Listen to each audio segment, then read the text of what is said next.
Bini-bini. Hindi ako magpapakasal. Kahit mamatay pa ako. Hindi ako magpapakasal sa hampas lupang yan. Bini-bini, ito ang korona ng kasal mula sa pamilya Feng. Sabi ng ama ninyo, huwag ninyong ipagpaliban ang magandang oras. Ang ipagpakasal ako sa kumatos na yan. Mas gugustuhin ko pang mamatay. Naku po, Ginoo, Ginang. Nagbabanta ang binibini na magpakamatay. At sinabi pa niyang kahit mamatay siya, ayaw niyang magpakasal sa kumatose. Kalokohan. Ang kasal niya kay Feng Chenxiao ay pinagkasunduan na noong baka pa sila. Ang umatras ngayon ay parang sinisira ng pamilya Nan ang kanilang salita. Paano pa tayo haharap sa mga tao sa Jinghai? Gino, ang pamilya Feng ay mga taga-bukid lang. Hindi sila karapat-dapat sa ating anak. Sa tingin ko, mas mabuting si Nan Yaoning na lang ang ipalit kay Zero para magpakasal. Magandang ideya yan. Pero paano kung malaman nila? Walang sinuman ang makakaalam nito. Ang ina niya ay nagtaksil noon, kaya nawalan ka ng dangal. Dahil sa kabaitan ng pinuno ng pamilya, tinayagan silang mag-ina na manatili sa pamilya Nan bilang mga katulong para makabayad ng utang na loob. Hindi ba't natural lang yan? Sige, gawin natin ang sinabi mo.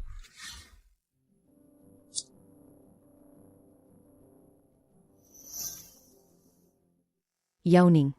Ginang, hinahanap niyo po ako. Yaoning, sa tingin ko hindi ka na bumabata. Nahanapan kita ng magandang mapapangasawa. Ayaw ni Zero na mapalayo, kaya bakit hindi? Ikaw na lang ang pumalit sa kanya at magpakasal sa pamilya Feng. Ipapalit? Ginang, mahina ang mata ang nanay ko. Gusto ko lang manatili sa pamilya Nan para alagaan siya. Ang dami mo nang kinain at ininom, nang libre sa pamilya Nan sa loob ng maraming taon. Gusto mo pa rin bang manatili dito habang buhay? Magpakasal ka ngayon, gusto mo man o hindi. Lolo, paano kung may makakita sa malaking pagpapalit ng ikakasal? Paano kung may makakita? Ang bagay na ito, hanggang mamatay ka, ay itatago mo sa sikmura mo. Isipin mo ang bulag mong ina. Dalhin niyo siya.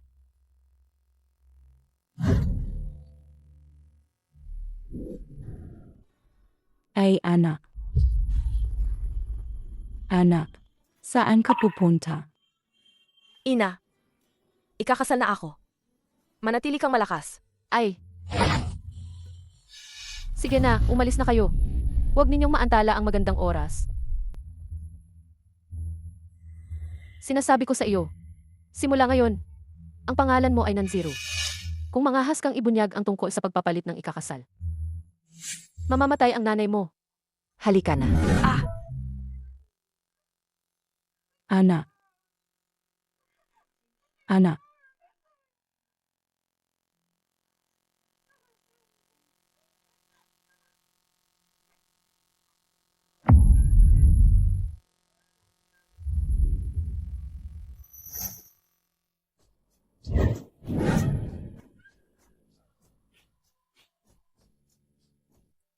Yang madam, ako po ang mayordomo ng pamilya Feng.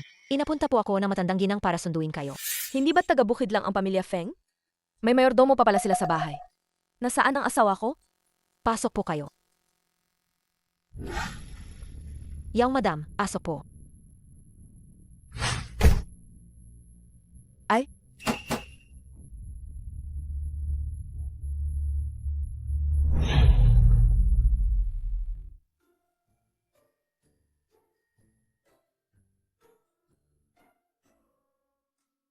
Ikaw pala ang asawa ko, si Feng Chenxiao.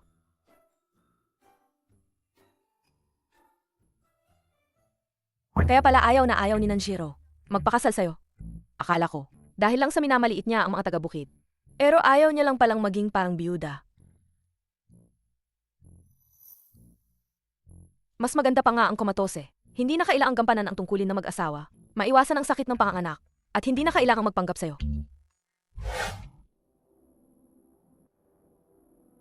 Ikaw si Zero. Ang dalaga ng pamilya Nan mula sa syudad. Tama. Magandang araw po, tita. Kinasal ka na. Dapat man na ang tawag mo sa akin. Ma, Eh. Zero, naawa ako sa'yo. Ang Chenxiao namin. Simula ng maaksidente 2 taon na ang nakakaan. Nakahiga na lang dito. Hanggang ngayon ay kumatose pa rin. huwag po kayong malungkot. Ang mabuting tao ay may sariling kapalaran. Baka gumaling siya balang araw. Sabi ng doktor, mababa ang posibilidad na magising siya. Nasa kapalaran na niya yan. Huwag kang mag-alala, nandito si Mama. Hindi kita hahayaang masaktan o apihin. Anak, naghanda ko ng regalo para sa'yo. Ang bird's nest na 2. Kakadating lang galing sa ibang bansa. Sabihan mo ang kusinero na magluto ng 2 serving araw-araw. Para sa kagandahan. Di kalidad na frozen bird's nest. Ito ang herms ng bird's nest. Lampas 10,000 ang bawat onsa. Maano po bang negosyo? Ang pamilya natin? Ang yaman nyo pala. Naku, ang pamilya namin, 3 henerasyon na. Yumaman sa pagbubukid. Si Chen Xiao lang ang hindi mapakali. Gusto pang magnegosyo ng iba. Hindi ko rin alam kung ano ang ginagawa niya. Ngayon, ang pagbubukid ang daming pera. Siege na, halika. Naghanda rin si mama ng welcome gift para sa'yo. Itong Imperial Green na 2. Espesyal na produkto ng pamilya namin. Imperial Green sa laki nito. Ang presyo sa merkado, simula 50 milyong piso. Ayaw mo ba ng jade? Ay naku, hindi ko naisip yan. Kayong mga babae, siguradong gusto nyo. Ay mga kumikinang na regalo. Mga diamante, ginto. Ayusin ko para sa'yo mamaya. Ito ako. Si Chen Xiao ay isang kumatos ngayon. Alam kong malungkot ka. Kaya hindi ko nahahayaan pang maghirap ka. Gayon ang kasal ninyo ni Chen Xiao. Hindi na kita guguluhin. Ang pamilya Feng ba ay isang nakatagong mayaman?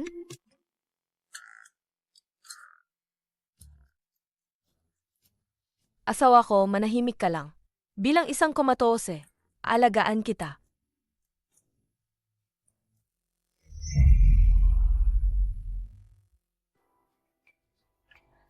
Pupunasan kita. Hindi ko naman gustong samantalahin ka, ah.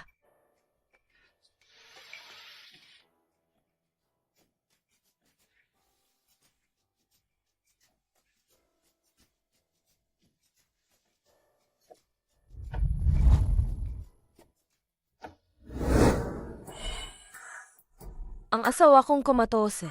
2 taon nang nakahiga. May abs pa rin pala. Tingnan mo yung cute na yan. At yung biceps. Ang ganda ng pagkakaimbak. Mabait naman talaga ang komatose na asawa. Kung mananatili siyang nakahiga habang buhay. Tahimik at banayad. Hay, at ang pamilya Feng pala ay mayaman pa rin. Baka sa isang araw kapag wala ka na, maaari ko pang manahin ang iyong yaman. Pupunasan na kita, ah. Hindi ko naman gustong samantalahin ka.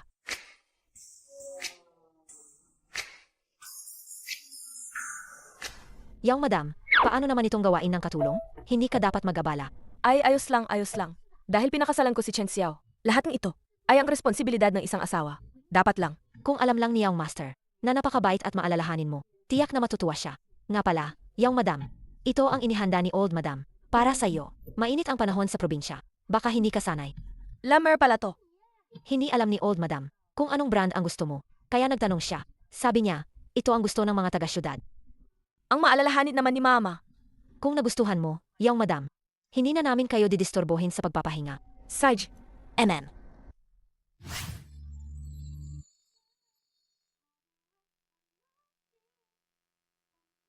mahal, pahirang kita ang skincare.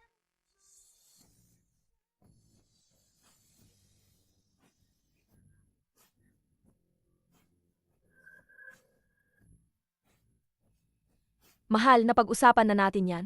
Ikaw ang bahala humiga. Alagaan kitang mabuti. Good night, mahal. Kita-kits bukas.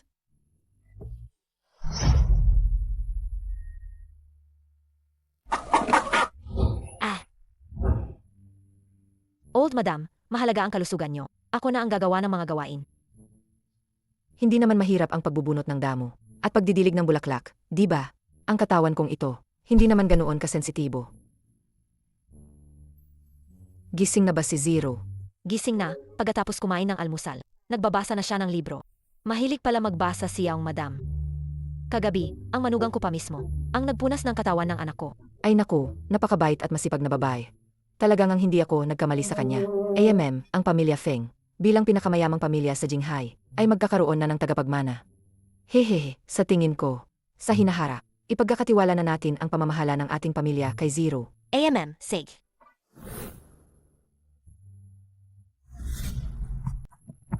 3 araw na mula nang ikasal si Yao Ning. Pero walang balita mula sa pamilya Feng. Baka may nangyaring masama. Maglakas loob siya. Isa lang siyang hamak na katulong. Kung maglakas loob siyang ibunyag ang tungkol sa pagpapalit ng ikakasal. Ang kanyang ina na lumpo at pilay ay mamatay.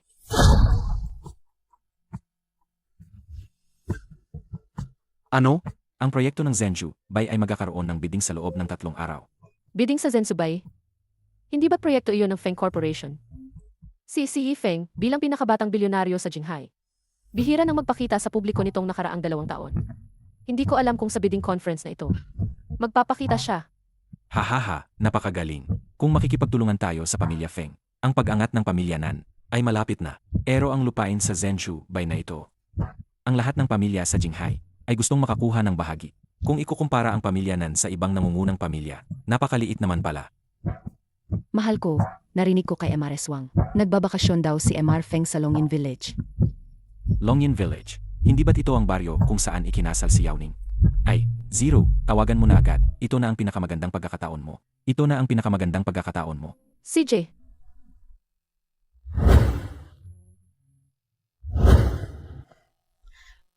Anak ko, Ma, masarap ba ang pagkain? ang sarap ng sabaw ng manok na ito. Lalabas ba kayo para magtrabaho? Sasama na rin ako. Huwag na, huwag na. Nagbakasal ka sa pamilya namin, para magpakasarap lang. Paano naman kita papayagang gumawa ng mabibigat na gawain? Pupunta ang nanay mo para tingnan yung bagong greenhouse vegetables. Manood ka na lang ng tea dito sa bahay. Wala namang gaanong mapaglilibangan sa probinsya namin. Siguro nalulungkot ka. Hindi po. Gusto niyo po labhan ko na lang ang mga damit niyo? Hindi mo na kailangang maglaban ng dami.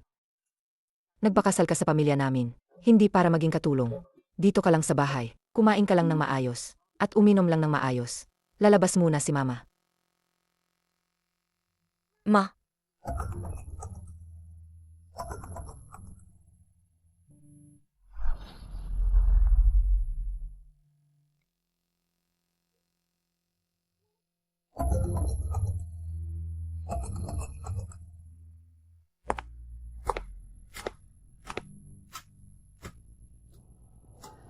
Miss Nan, may kailangan ka ba?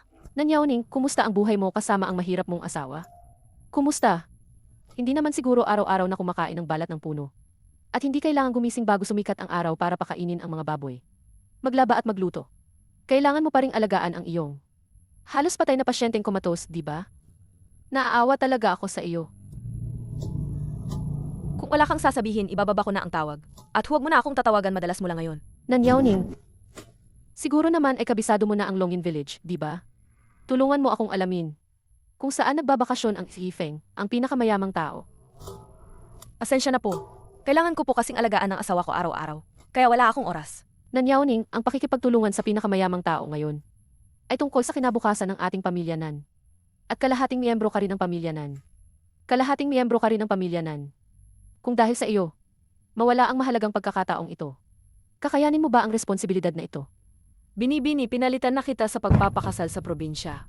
Bilang kapalit, ngayon ay dapat ninyo alagaan ng mabuti ang nanay ko. Hindi yung mayabang kayo rito, arang nagmamanipulang puppet. At saka mula ngayon, huwag mo na akong tatawagan kung wala kang mahalagang sasabihin. Nanyauning, tignan mo ang tono ng pananalita mo. Hello, Nanyauning, hello. Si Nanyauning, lakas ng loob niyang babaan ako ng telepono. Kung makikipagtulungan tayo sa pinakamayamang tao, ang pamilya Nan ay makakapagtatag ng sarili sa Jinghai balang araw. Tiyak na magkakaroon siya ng pwesto. Tay, kilala mo ba ang panganay na anak ng pamilya Ki? Sabi niya, ipapakilala niya ako sa pinakamayamang tao. Zero, kailangan mong samantalahin ang pagkakataong ito. Esan, Mahal, humiga ka lang dyan ng tahimik. Alagaan kitang mabuti. Sige na, habang buhay. Maging isang mapagmahal na asawa. Matutulungan na kita. Zero. Naku, ang init ng panahon. Umuwi ka na at magpahinga. Ma, dahil kasal na ako, kailangan kong sumunod sa nakagawian dito. Ang mga simpleng gawain na ito, matututunan ko rin yan unti-unti. Hindi ba't kailangan nating magbunot ng damo? Aling lupain ang atin? Ito, Binibining Feng, ang lahat ng bukirin na nakikita mo, atin na ang minahan sa likod. Lahat ng abot ng iyong paningin ay atin. Lahat ay atin. AMM.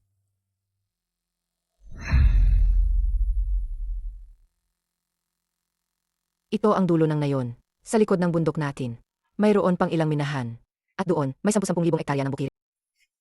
Ang mga babae, gusto nila ng malapantasyang kastilyo. Mamaya, pipili si mama ng isang magandang lugar. At magtatayo ng kastilyo. Ano sa tingin mo? Ina, ayos lang po ang tinitirhan natin ngayon.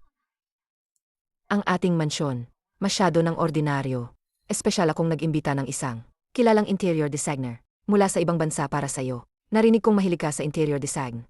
Kaya kung mayroon kang anumang ideya, direkta mo lang sabihin sa designer. Ang bay talaga ni Madam Tao sa kanyang manugang. Kung malalaman niyang peke ako, tiyak na malulungkot siya. Ina, huwag na po kayong mag-abala. Hindi abala. Ang pagpapakasal mo sa aming si Chen Xiao ay isang biyaya para sa pamilya Feng. Ay, nga pala, may regalo si ina para sa iyo. May 1 bilyong yuan sa card na ito. Mamaya, sasabihin ko kay Sekretary Wang na samahan ka sa syudad para mag-shopping. 1 bilyong yuan? Ina, gaano ba talaga kayaman ang pamilya natin? Ang pinakamayamang pamilya sa Jinghai. Pinakamayaman? Simula nang mangyari ang insidenteng ito kay Chen Xiao, dinala ko siya sa probinsya. Lola, pinapatawag niyo po ako. Secretary Wang, ang henyo sa stock market ayon sa sabi-sabi. Ang chief secretary ang pinakamayamang tao sa Jinghai. Sekretary Wang. Ito si Zero. Ngayon, ikaw ang bahala. Nasamahan siya sa syudad para mamili. Masusunod po, Lola. Yaong madam, tara na po. Ma ako to. Ay naku, bilhin mo ang gusto mo. Hindi pinoproblema ng pamilya Feng ang pera. Sige na, dali.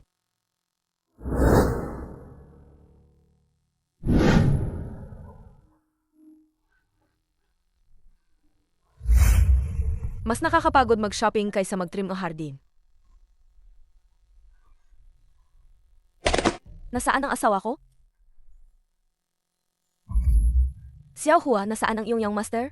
Young mistress, hindi ko rin alam. Nakita mo ba ang asawa ko? Itapon mo lahat ito, pati ito. Bad omen ang mga bagay na ito sa bahay. Patay na ba talaga si Feng Chen Xiao? Ma. Zero. Hahanapin sana kita ni Mama. Ma. Hindi mo na kailangan sabihin. Alam ko na lahat. Ang buhay at kamatayan ay nasa kapalaran. Ang kayamanan ay nasa kamayang langit. Si Chen Xiao ay umaasa lang sa IE fluid para mabuhay. Isa ring pagpapahirap sa kanya iyon. Ngayong patay na siya, siguro ay isa ring itong kalayaan. Hinahanap ba ako ni Ginang?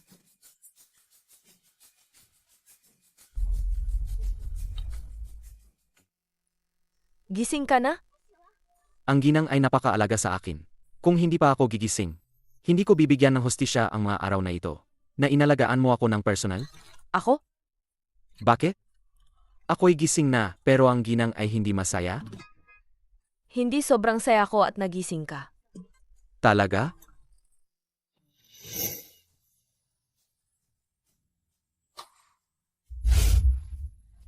Paano ka nagiging maingat? Kung masira pa, masasaktan ako.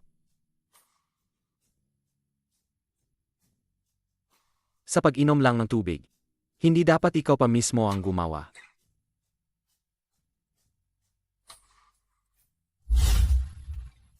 May problema ba? Mukhang, hindi ka naman masaya? Mali ang tingin mo. Sobrang saya ko lang talaga. Dahil ba gumising na ako? Hindi na ako pwedeng maging asawang mabait at sunod-sunuran? Narinig pala ni Feng Chen Xiao. Alam niya na rin pala, yung mga paghalik ko sa kanya noong mga nakaraang araw. Hala, ang kawala ng ingat mo. Ako na bahala. Ay, naku. Nakikita ko kayo na magkasundo ng maayos. Lubos na akong nagkakampante. Anak, bagong kasal lang ni Zero sa pamilya Feng. At gumising ka na. Tunay na biyaya siya para sa'yo. Biyaya o hindi, hindi pa sigurado. Asawa mong ganyan.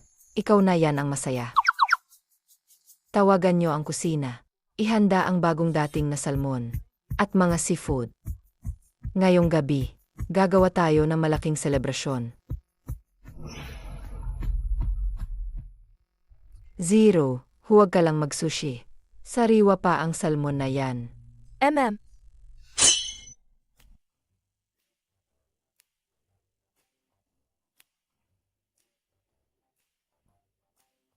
Buksan mo ang bibig mo.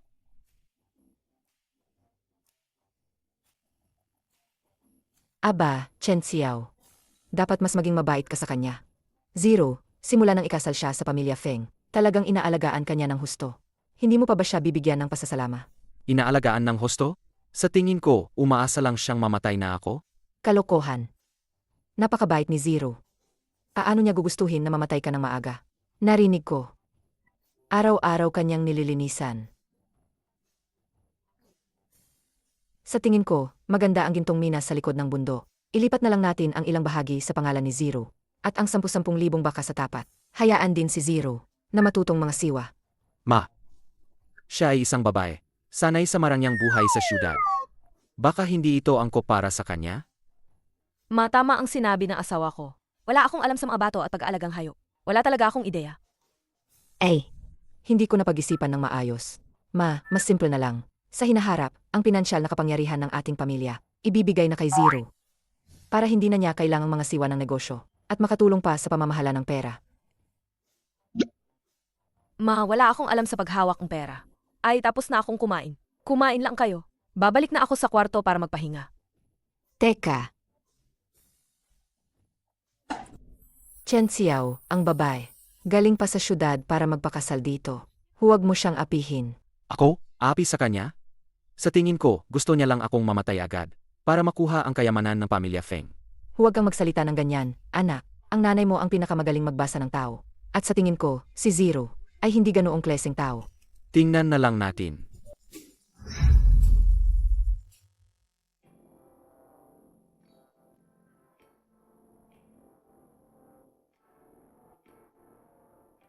Ano ang iginughit mo? Hindi tradisyonal ang disenyo. Medyo bago at kakaiba. Ikaw mismo ang nagdisenyo nito? Ibalik mo sa akin. Talagang alam na alam mo ang lahat tungkol sa pamilya Feng. Alam mong naghahanap ang pamilya Feng. Nang designer ka makailan. At plano mong gamitin ito para makapasok.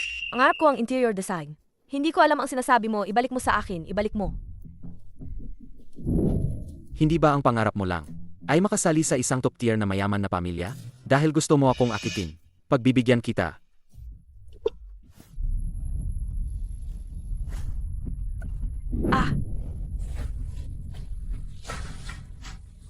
Marami na akong nakitang babaeng tulad mo. Nagplano ng husto para makapagpakasal dito. Hindi ba para lang sa kayamanan ng pamilya Feng? Bago ako nagpakasal, hindi ko alam na ikaw ang pinakamayamang si Si Feng. Ngayon alam mo na. Balak mo nang kumapit sa akin habang buhay? Nga, ang babaeng gustong makuha ang titulong MRS Wind. Mula Jinghe hanggang Eiffel Tower. Gayon ikaw. Siguradong tuwang-tuwa ka, di ba? Marami ka bang nababasang nobela ng mga boss? Wala akong pakialam. Sayaman mo.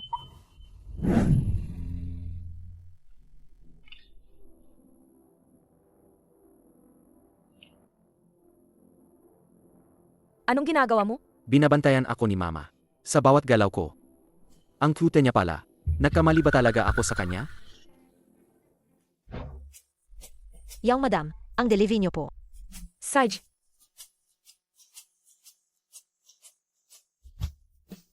Yehe!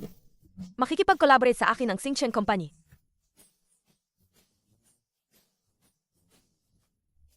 Ma, may magandang balita ako. Ang desing ko ay pipirmahan ng Xingchen Company.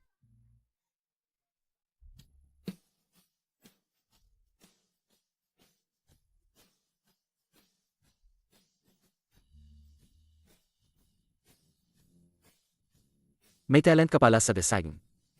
Ang desig mo ay gagamitin ng Xinchen Group. Bakit si Nanyauning?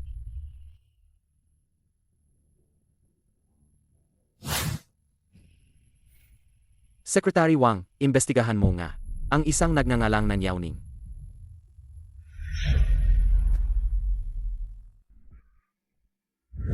Presidente, masamang balita.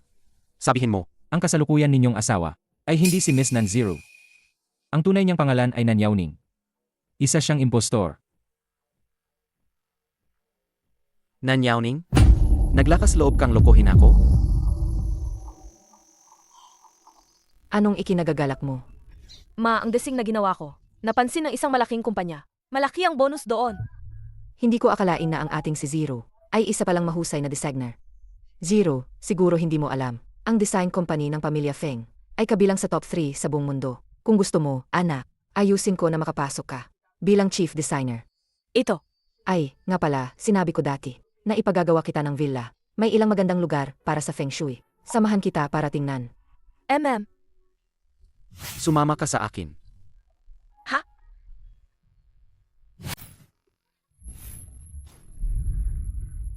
Nanyauning, Alam mo na ang lahat. ang pagpapalit ng kapatid sa kasal ay talagang isang magandang kwento. Pero mas matapang ka kaysa sa kapatid mo, na kusang loob na pinakasalan ako, isang komatose. Patawad, pakinggan mo ang paliwanag ko. Pinilit din ako ng pamilyanan. Huwag kang magkunwaring kawawa sa akin. Pinagplanuhan mo ang pagpasok dito. Hindi ba para sa kayamanan ng pamilya Feng? Hindi ganoon. Tinakot nila ako. Wala akong pagpipilian. Biktima rin ako sa pangyayaring ito. Ang galing mong magsalita. Sa tingin mo ba maniniwala ako sa isang babaeng tulad mo? Kahit anong sabihin ko, hindi ka maniniwala. Mali ang pagpapalit kong ikakasal. Kung gusto mong makipaghiwalay, hindi ako tututol. Hindi. Hindi ako papayag sa diborsyo. Bakit naman kayo maghihiwalay? Nang walang dahilan, sabihin mo. Nanyauning, ikaw ba ang magsasabi? O ako ang magsasabi para sa'yo? Nanyauning. Hindi ka ba si Zero? Patawad, niloko kita sa panahong ito. Ibig mong sabihin, pinalitan mo ang panganay na anak ng pamilya Nan para magpakasal sa pamilya Feng. Pamilya Feng, patawad. Mali ang pagpapalit kong ikakasal. Makikipaghiwalay ako kay Young Master Feng. Ang mga card at mamahaling gamit na ibinigay mo sa akin sa panahong ito, ibabalik ko sa'yo ng buo. Umanhin sa abala sa inyo sa panahong ito. Aalis na ako. Hoy, hindi kayo. Pwedeng maghiwalay. Mula nang palitan niya si Nanziro para magpakasal sa pamilya Feng, hindi na maganda ang intensyon niya. Siya ay isang impostor. Ano kung impostor siya? Sa panahong ikinasal siya sa pamilya Feng, kitang-kita ko ang pag-aalaga niya sa'yo. Si Yaoning ay isang mabuting babae talaga. Bukod pa rito, dahil pinilit siya ng pamilya na magpakasal, malinaw na ayaw nilang ipasakal ang kanilang minamahal na anak. Sa komatose na ito, at si Yaoning ay pumayag magpakasal. Dapat mo siyang pahalagahan. Matriarch ako. Yaoning, huwag kang mag-alala. Nandito si Mama. Walang makapagpapalayas sa'yo mula sa bahay na ito. Kung sino ang nagpakasal sa'yo, siya ang iyong asawa. Si Yaoning ay buong pusong nag-alaga sa'yo. Sa loob ng maraming araw, hindi mo dapat siyang bigin. Siya ay isang ganap na manlolo ko. Nagpakasal siya sa pamilya Feng para lang sa ating yaman. Matanda na si Mama, pero hindi ako tanga. Sa loob ng 2 taon na nakahiga ka sa kama, walang magawa ang mga kilalang doktor sa buong mundo. Kakakasal lang ni Yaoning, ay nagising ka na. Siya ang iyong swerteng bituin. Kayo ay pinagtagpo ng tadhana. Ang swerteng bituin ay araw-araw na umaasang mamatay ako para hindi ako mahiga habang buhay at makuha ang yaman. Hindi ko ginawa. Ang kasal na ito, kailangan ng wakasan. Sige, kung maglakas loob kang makipagdiborsyo, lahat ng shares ng Feng Corporation ay ililipat ko kay Yaoning. Hintayin mo na lang na wala kang matira. Anak, huwag kang mag-alala. Pinangako ko sa'yo, hindi ko papahintulutang maapi ka. Sige, kung hindi siya alis, ako na. Huwag niyong pansinin siya. Pasaway talaga yan, pinalaki ng sobrang pabor. At dahil napahiya siya dito, galit na galit siya sa loob. Hayaan na lang, makapagpahangin sana siya. Ikaw, manatili ka lang dito sa bahay ng payapa. Ikaw pa rin ang anak na babae ko. Mama. Salamat po. Oy, anak, alam kong pilit ka lang sa pagpapalit na ito. Hindi madali maging babae ngayon. Kaya mula ngayon, ako ang bahala sa'yo. 3 araw na. Bumalik na po ba siyang Master Feng? Naninirhan na po siya sa farm. Sinabi niya, hanggat hindi pa umalis si Madam, ay hindi siya babalik sa bahay. Buong araw lang ang ginagawa niya ay mag-asikaso ng mga gulay na yan. Kalimutan na niya ang asawa niya. At hindi na rin natin alam kung kailan makakahawak ang nanang sa apo. Ay nako. Anak ko. Anak ko, Sus Mariosep.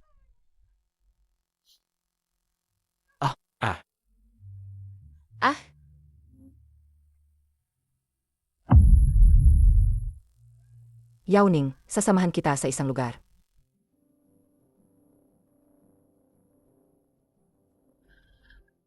Maganda, di ba? Esan?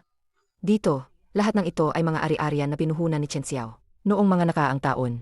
Ngayon, ang presyo sa merkado, mahigit 10 beses na ang itinaas. Nakapagtataka nga. Ang galing ng anak ko sa pag-invest. Sobrang tumpa. Pero ang paningin niya sa tao, talagang hindi magaling. Napakabait na babae. Ikaw at si Chen Xiao, talagang itinadhana para sa isa't isa. Ma, huwag niyo po siyang sisihin. Kahit sino pa ang nasa sitwasyon niya, hindi rin po matatanggap. Hayaan na, lokohin muna natin si Chen Xiao para pumunta rito. Maglibot ka muna. Tatawag lang si Mama. Yong madam, ang kosmos ay mahilig sa mataba at mamasamasang lupa. Kapag nagtatanim, maaari kang magdagdag ng organic fertilizer. Maari ko bang subukan? Naman, huwag mong tanggalin ang guwantes mo. Hindi masugatan ang kamay mo. Sige po. Ay, pupunta na agad ako. Yong madam, pupunta po ako sa ibang hardin para magbunot ng damo. Mauuna na po ako. Sige, pumunta ka na. Huwag mo akong alahanin.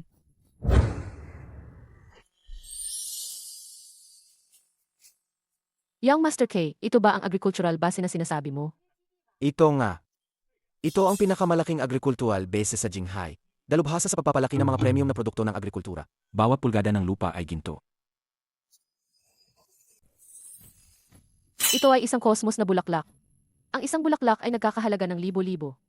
Ang taong pinakilala ko, natural na hindi ordinaryo. At ito ang kapangyarihan. Nanyaoning, bakit ka nandito sa high-end base na ito? Hindi ba dapat nasa probinsya ka? Nag-aalaga ng asawa mong kumatos. Nanjero, TSK. Ilang araw pa lang. At mukha ka ng kapareho ng hampas lupang iyon. Tingnan mo ang suot mo.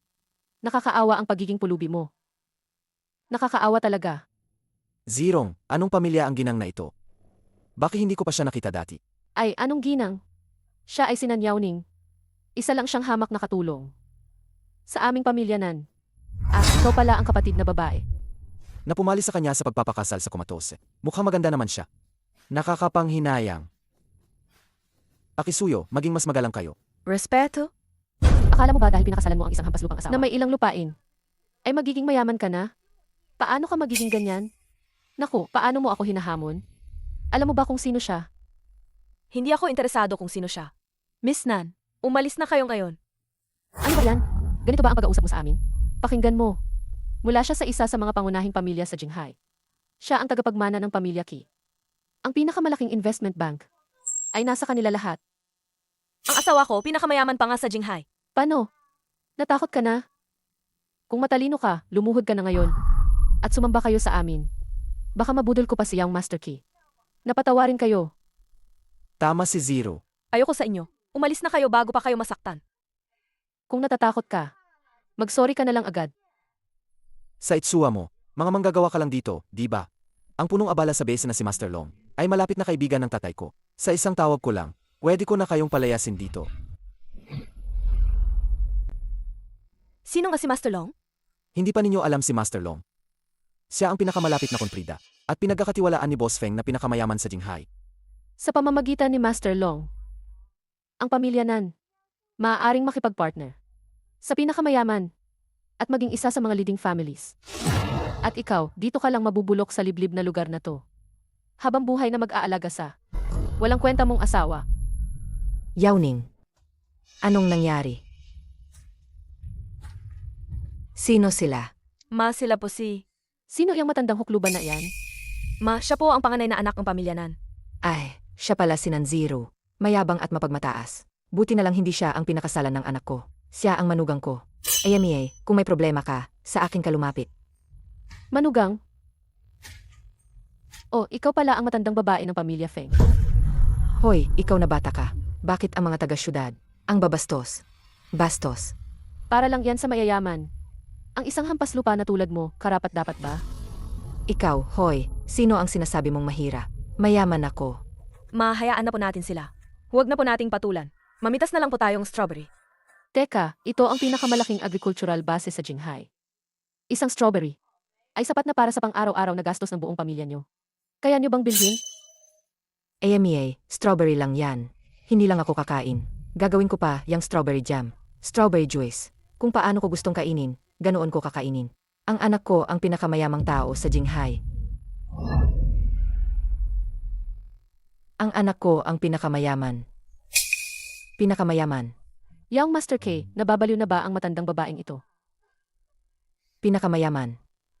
Aray, Aray, marumi at mabahong magsasaka. Nakayuko sa lupa, nakaharap sa araw. Ang mga tulad mo, hindi ka dapat magtali ng sintas ko, pinakamayaman? Nanaginip ka lang. Ang perang magsasaka ay malinis kahit papaano. Hindi tulad ng iba, na marunong lang sumipsip sa pamilya. Walang ambag sa lipunan. Ma, umalis na tayo. Huwag na nating patulan. Kung hindi ka hihingi ng tawad ngayon, hindi ka aalis dito. Ang sapatos ko, Isang grupo ng mga bastos. ang sapatos kong ito, ay channel hog culture. Sinira ninyong dalawang hampas lupa. Ikaw na matandang hukluban. Hindi ka pa ba lalapit at lilinisin ang sapatos ko?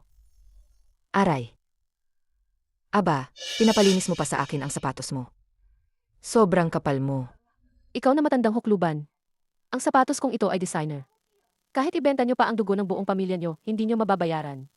Kung hindi mo lilinisin ang sapatos ko ngayon, hindi pa tayo tapos. Uy, ay. Ingat! Ayos lang.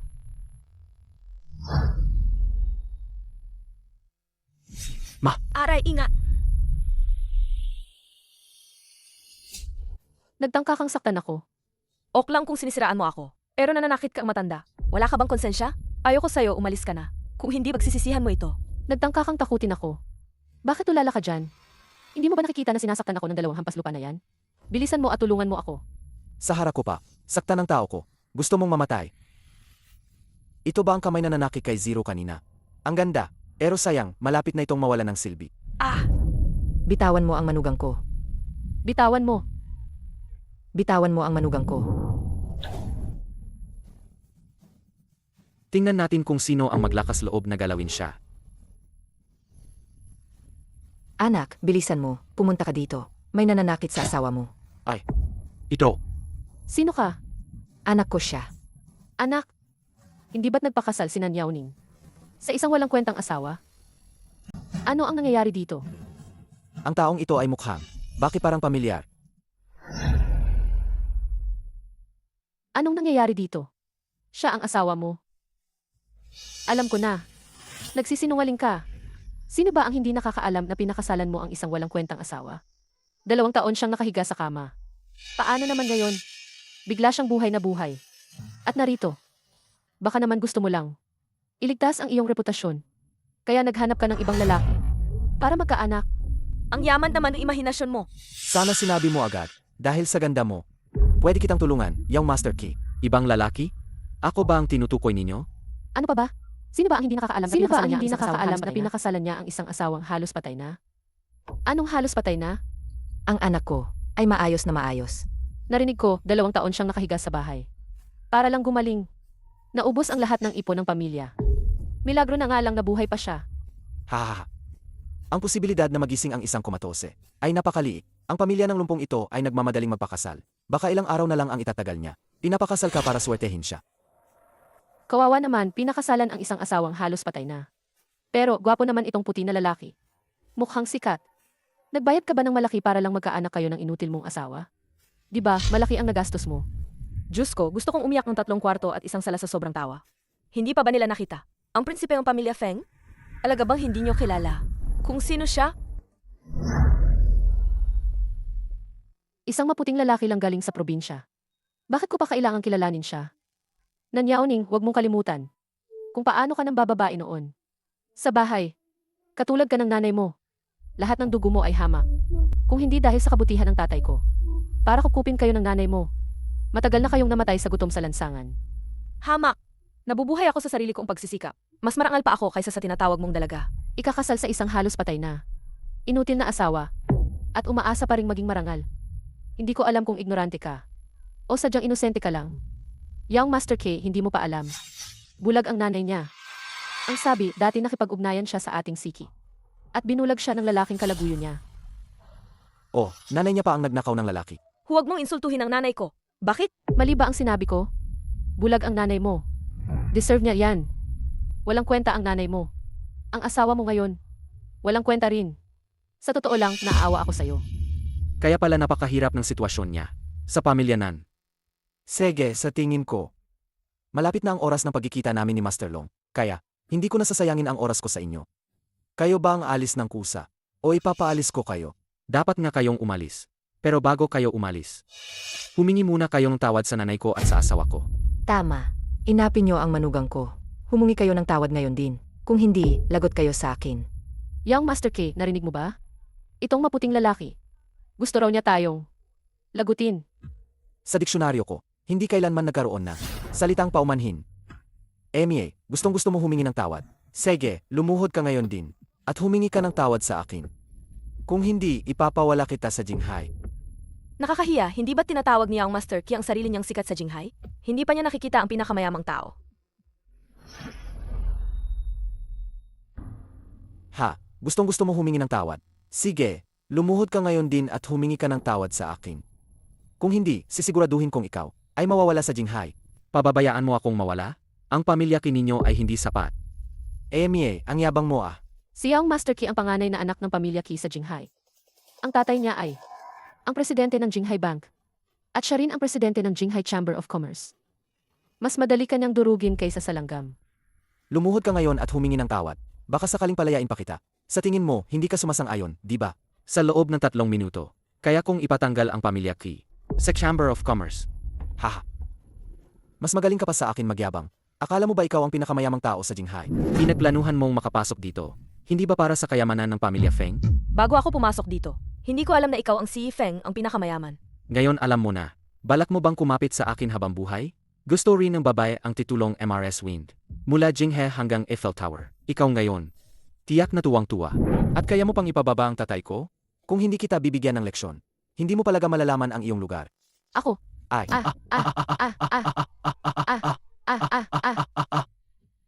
Anong ginagawa nyo? Master Long, nanito na kayo. Itong taong to, kanina lang, sinabi niya na sa loob ng 3 minuto. Alisin niya ang pamilya Qin sa Business Association. Kayo na po ang bahala rito. Hi. Kaga. Ginoong Feng, kasalanan ko po. Kusang loob kong dinala ang mga tao sa base, at nabangga ko kayo. Hoy, Feng Zong, tinawag mo siyang Feng Zong. Sino ba yung lalaking yan? binigo mo talaga ako.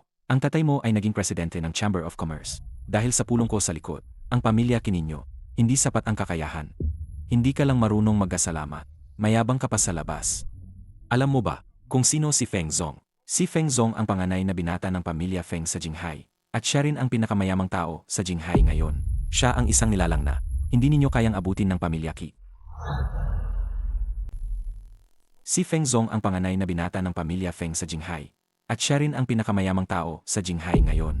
Siya ang isang nilalang na hindi ninyo kayang abutin ng pamilya Qi. Master Long, mayroon bang hindi pagkakaunawaan? Feng Zong, ako at si Old Qi ay matagal nang magkakilala. Ako ang humihingi ng tawad sa iyo para sa pamilya Qi. Aray, Old Long. Dapat kitang bigyan ng respeto. Pero sinabi niyang Master Qi na ito kanina. Gusto niya akong mawala sa Jinghai. Ano ang tingin mo dito?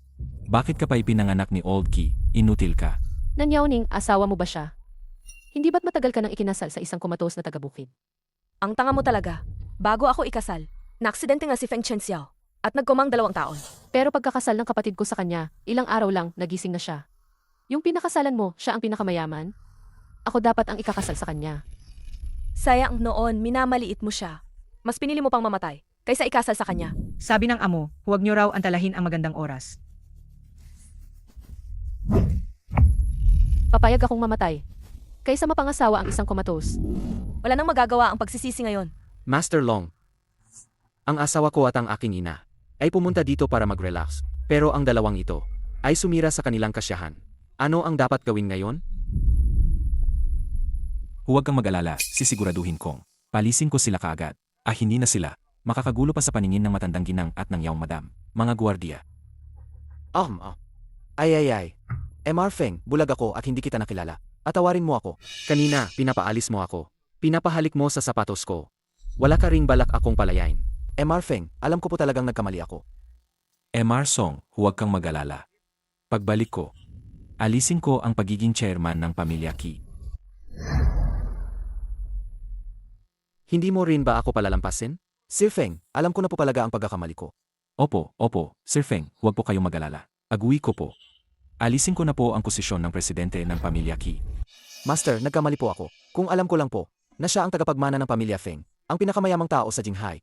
Kahit bigyan niyo pa po ako ng 100 lakas ng loob, hindi ko po siya guguluhin. Pakiusap, tulungan niyo po ako. Tutulungan ka. Kasalanan mo yan. Kung tutulungan kita, ako pa ang madadamay. Inutusan ako ni Sir Feng na alisin ang posisyon ng presidente ng katay mo. Umuwi ka at sabihin sa katay mo. Mula ngayon, ako, si Master Long, at ang pamilya kinyo, ay wala ng anumang koneksyon. Hindi. Luyan. Kung malalaman ng tatay ko, na inalis ang posisyon niya bilang presidente. Papatayin niya ako. Ha? Ano? Master Long, maraming kasosyo ang nakikipagtulungan sa amin dahil sa posisyon ng aming pamilya bilang presidente ng Chamber of Commerce. Kaya sila nakikipagtulungan sa amin. Kung alisin niyo yan, tiyak na hindi na sila makikipagtulungan sa amin. Pinipilit ninyo po ang pamilya sa pagkawasa. Napakahawak talaga ng kapangyarihan ni Avison. Buti na lang hindi niya ako inatake. TSK, sariling gawa, sariling dusa. Anong pamilya ka? Ako, Alam kong kamag-anak ka ng pamilya Nan. Lahat ng nangyari kanina ay dahil sa pag-udyok niya sa akin. Ngayon dadalhin ko siya para magmakaawa kay Si Feng. Ikaw! Bitawan mo ako. Wala akong kasalanan. Pamilya Nan, ha? Mabuti, napakabuti. Simula ngayon, hindi na makikipagnegosyo ang Feng Corporation sa inyong pamilya Nan. Si Feng, alam ko na ang pagkakamali ko. Alam ko na talaga ang pagkakamali ko. Si Nan Yaoning ang may kasalanan. Siya ang pumalit sa akin para mapakasalan ka. Ako si Nan Ziru. Ako ang dapat na nagpakasal sa iyo. Lahat ng sinasabi ko ay totoo. Ngayon ka lang marunong magmakaawa? Kanina, hindi ba tangyabang mo? Si Feng, alam ko na ang pagkakamali ko. Alam ko na talaga ang pagkakamali ko. Si Nan Yaoning ang may kasalanan. Siya ang pumalit sa akin para mapakasalan ka. Ako si Nan Ziru. Ako ang dapat na nagpakasal sa iyo. Lahat ng sinasabi ko ay totoo. Ngayon ka lang marunong magmakaawa? Ang tigas na mukha mo, ah? Makinig ka, Feng Chenxiao. Si Nan Yaoning ang may gawa. Niloko niya ang pamilya na noong araw ng kasal. Hindi kita minamaliit, promise. Lahat ng sinasabi ko ay totoo. Paniwalaan mo ako. Ang bilis mo magbago ng kulay, Miss Nanziro. Nakakamangha. Kanina, tinatawag mo pa siyang vegetable. Ngayon iba na ang tono mo. Ano ako? Nanjaro, ikaw ang ayaw kay Feng Chenxiao. Dahil isa siyang vegetable. Ayaw na ayaw mong magpakasal. Pinilit ako ng pamilya ng gamit ang nanay ko. Dapat maayos ka. Ay naku. Bilisan mo na, umalis na tayo. Baka malate tayo sa mahalagang lakad.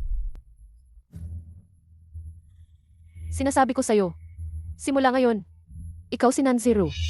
Kapag naglakas loob kang sabihin ang tungkol sa pagpapalit ng bride, mamamatay ang nanay mo. Tara. Ngayon, sasabihin niyo na inagaw ko ang kasal? Hindi ba kayo nahihiya? Easy. dahil ayaw mong magpakasal noon, hindi ka na rin namin kailangan ngayon. Paumanhin po, tita. Ayamie, hindi ko matatanggap yan. Ang pinakadapat mong hinga ng tawad ay ang asawa ko. Paumanhin. Ano? Hindi ko narinig. Paumanhin, Nanyauning. Binabalaan kita. Sumusobra ka na.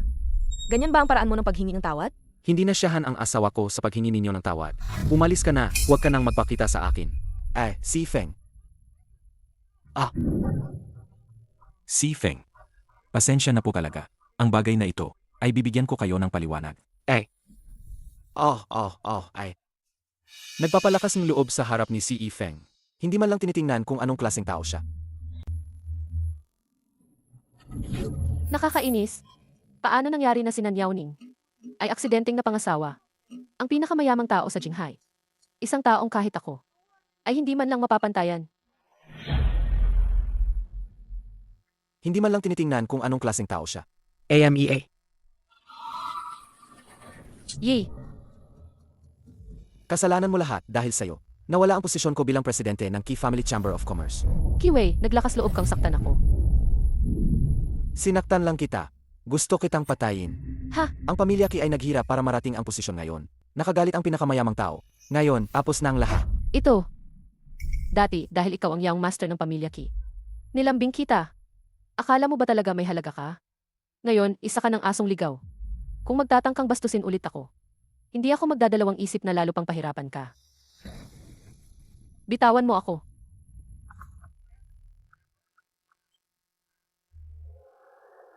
Hello. Ikaw na bata ka. Anong kasalanan ang ginawa mo? Ang pamilya Gu ay naiblock na sa buong Jinghai. Malapit nang malugi. Hindi ka pa bababalik kaagad. Lahat ng nangyari kanina, siya ang nagudyok sa akin. Dadalhin ko siya ngayon para humingi ng tawad kay President Feng. Ikaw. Bitawan mo ako, wala akong kasalanan. Pamilya Nan, ama. Mabuti, napakabuti. Simula ngayon, ang Feng Corporation ay hindi na makikipag-ugnayan sa pamilya Nan sa anumang transaksyon sa negosyo. Ano? Talaga bang na-block na? Ako. Elvenet, AMM. Feng Chenxiao, dahil hindi mo ako binigyan ng pagkakataong mabuhay ng maayos, huwag mo akong sisihin kung magiging walang awa ako.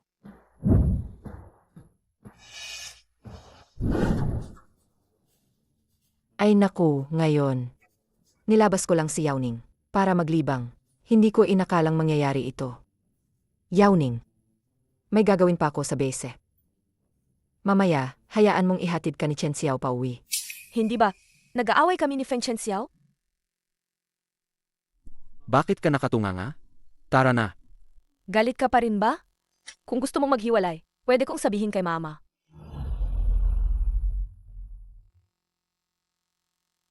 Ano? Atat na atat kang makipaghiwalay sa akin para makuha ang kayamanan ng pamilya Feng? Nakahanap ako ng magandang mapapangasawa para sa iyo. Ayaw ni Zero magpakasal sa malayo, kaya ikaw na lang ang pumalit sa kanya at magpakasal sa pamilya Feng. Magpakasal. Ginang, mahina ang mata ang nanay ko. Gusto ko lang manatili sa pamilya nan para alagaan siya. Nakatira ka sa pamilya nan, nang libre sa loob ng maraming taon. Gusto mo pa bang manatili dito habang buhay? Magpakasal ka ngayon, gusto mo man o hindi. Alam mo naman, na hindi yun ang ibig kong sabihin. Mali na pumalit ako noon. Pero kailanman, hindi ko inisip na mandaya sa kasal. Kung gusto mo talagang makipag-divorce, pwede kong sabihin kay nanay. At wala akong kukunin kahit isang sentimo mula sa ari-arian. Hindi na kailangan. Sainan Zero ba nun? Madalas ka ring binubuli? Komplikado ang sitwasyon sa aming pamilya. Noong pinakasalan ng aking ina ang pamilya nan, hindi nagtagal pagkatapos kong isilang. Siya ay maling inakusahan ang pakikiapit sa isang katulong. Naawa ang puno ng pamilya sa aking ina, lalo pat bulag siya, kaya pinayagan niya itong maging katulong. Nang magpakasal ang nanayng bida, naging masama ang trato niya sa amin ng aking ina. Salamat nga pala sa nangyari kanina. Kawawa naman siya, walang anuman. Basta't sa hinaharap. Huwag mo na akong lokohin, okay? Kaya mo ba? Hinding-hindi na talaga. Tara na. Yao-ning, ito, anak, mga bag na binili ko para sa iyo. May channel, Hermes. Hindi alam ni nanay kung ano ang gusto ninyong mga kabataan, kaya bumili lang ako ng kung ano-ano. Tingnan mo kung gusto mo. Nanay, ang dami naman nito. Isa lang kailangan ko. Aba, alam mo ba ang tungkol sa Bags Cure All Ills? Mamaya, ipahatid mo itong lahat sa walk-in closet ng young mistress. Opo, opo. Salamat, ma. Huwag kang mahiya sa kin, anak. Alam ni mama na pinahirapan ka sa pamilya nan. Huwag kang mag-alala. Simula ngayon, koprotektahan ka na ni mama. Walang mang-aapi sa'yo. Lilit! Young mistress, matron, hindi maganda ang balita. May ilang taga-baryo Na gumagawa ng gulo sa labas. Ano? Lumipat tayo sa Longin Village at mapagbigay tayo. Paano sila maglakas loob na gumawa ng gulo sa bahay? Matitingnan ko. Maayos mong alagaan si mama.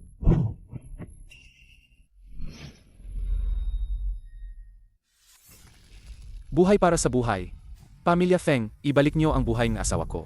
Buhay para sa buhay. Buhay para sa buhay. Anong nangyari? Ikaw ba ang bagong asawa ng pamilya Feng? Ilalabas mo ang asawa mo. Kailangan naming ayusin ang aming account sa kanya. Ayusin ang account. Hoy, Mga kababayan, pag-usapan natin ng maayos kung ano man ang problema. Huwag nang magpaligoy-ligoy pa. May problema sa mga gulay ng pamilya Feng. Kinain ng asawa ko ang mga gulay ng pamilya Feng. At nasa ospital pa rin siya ngayon. Nagsusuka at nagtatay. Halos patay na. Kung hindi bibigyan kaming pamilya Feng ng paliwanag ngayon, hindi kami aalis. Ang munting anak ko rin. 5 taong gulang pa lang siya. Hanggang ngayon, naka-drip pa rin. Nga. Nga, masakit pa rin ang giyan ko. Kayo, pamilya Feng. Ang mga berdeng gulay ninyo. Ay tiyak na may lason. Mas malason pa sa pamatay daga. Ano ang nangyayari? MS Nan, anong nangyayari? Huwag na kayong mag-video. Hindi ba sinabi ninyo na may nalason sa bahay? Nasaan ang ulat ng pagsusuri? Ipakita ninyo sa akin. Kung walang ulat ng pagsusuri, lahat kayo ay paninirang puri paninira. Ang ulat ng pagsusuri ay papel lang naman, di ba? Kayo, ang mayayaman, ay mahilig baliktarin ang katotohanan. Ano ang silbi kong ipapakita sa inyo? Mga kapitbahay, hindi ba tama ako? tama. Tama, kung hindi kayo magbabayad ngayon, huwag niyong isiping malulusyutan niyo ito. Dapat bigyan niyo kami ng paliwanag. Tigilan nyo. Anong ginagawa ninyo? Anong nangyari? Ang asawa ko ay kumain ng mga berdeng gulay ninyo at malapit na siyang mamatay. Kailangan mong magpaliwanag ngayon. Nga, kailangan mong magpaliwanag. Magpaliwanag ka. Anong nangyayari? Ang asawa ko kumain ng gulay ninyo. Halos mamatay na siya. Kailangan mong magpaliwanag ngayon. Nga, kailangan mong magpaliwanag. Magpaliwanag ka. Bigyan mo kami ng paliwanag. Si Si Feng, nawala ng 2 taon, pero nagpakita siya. Ito ay headline news. Bilisan, kunan. Si Feng, nakatanggap kami ng ulat mula sa publiko. na ang vegetable base na inyong pinondohan ay may problema sa kaligtasan. Ang green restaurant din ay nakitaan. Ang maraming additives. May gusto ba kayong sabihin tungkol dito? Si Feng, may problema. Ang balita tungkol sa gulay ng pamilya Feng na nakamamatay ay trending. At malaki ang epekto nito sa stock ng Feng Corporation. Ano ang gagawin natin? Kontakin ang Public Relations Department. Alisin muna ang trending topic. At alamin kung sino ang nasa likod nito. Ito ang down payment. AME. AMM. Ay, Pagkatapos nito, hinding-hindi ka bibigiin ng pamilya Ki. oh, hahaha. Ayos na.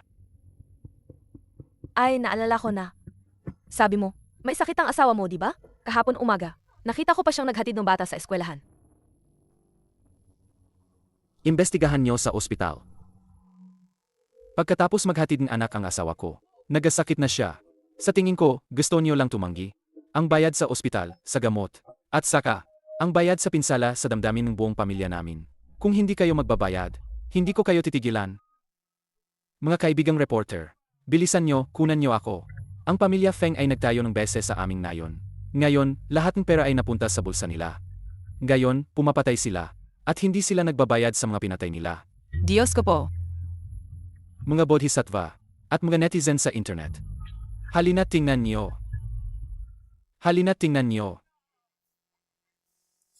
Hahayaan mo lang ba silang? Sirain ang reputasyon ng pamilya Feng? Ang malinis ay mananatiling malinis. Hindi kailangang mag-aksaya ng oras sa mga walang hiyang yan.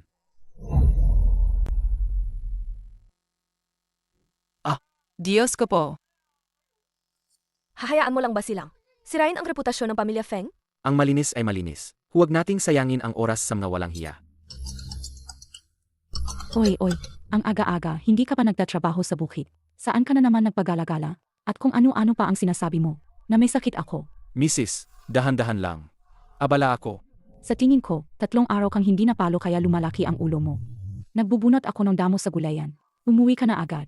At pakainin ang mga manok at baboy. Ay, Uy, pinapauwi ka ang misis mo. Ay, hindi ba't sabi mo? May sakit ang misis mo? Sa boses ng misis mo, mukhang malakas na malakas pa siya. mali ang dinig mo. Ang ginawa mo kanina ay paninirang puri, paninira, at panginikil. Ang pamilya Feng ay may pinakamahusay na pangkat ng mga abogado. Ang ikulong ka ng 10 taon ay hindi problema. Wang Ming, dalhin ang mga taong ito para sa blood test. Kung walang sakit, ipaubaya. Lahat sa mga abogado. Masusunod, Feng Chenxiao, makikipag-ugnayan ako agad sa ospital. Para naman sa inyo, ang pinakamahalagang prinsipyo ng balita ay katotohanan. Kung makakita ako ng kahit kaunting maling ulat tungkol sa pamilya Feng, huwag na kayong umasang makapagbukas pa ng inyong studio. Feng Chenxiao, huwag po kayong mag-alala. Siguradong ibabalita namin ang totoo.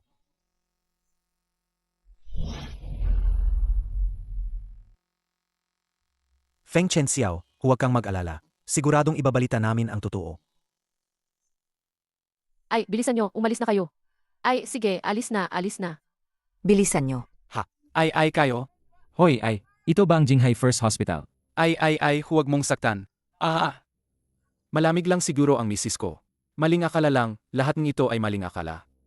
Dahil walang problema ang gulay ng pamilya Feng. Alis na ako. Ay. Maling akala, hindi ako nakakakita. Huwag kang umalis hanggat hindi pa malinaw ang lahat. Dalhin sila sa baba. Ibigay sa abogado para asikasuhin. Ay, MR Feng, mali po ako. Si Yong Master Ki po ang nagutos sa akin. Binigyan niya pa akong pera. Kayo po ay may malawak na pangunawa.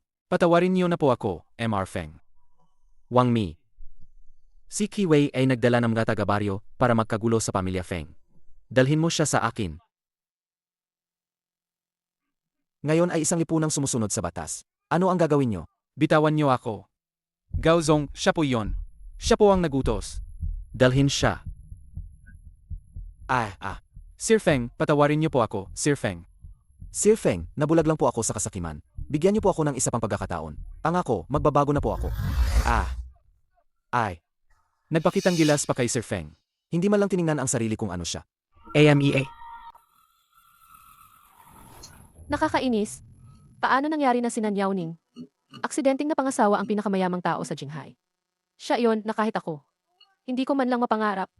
Nabigyan na kita ng isang pagkakataon. Pero ikaw mismo, paulit-ulit mong, hinahamon ang aking pasensya.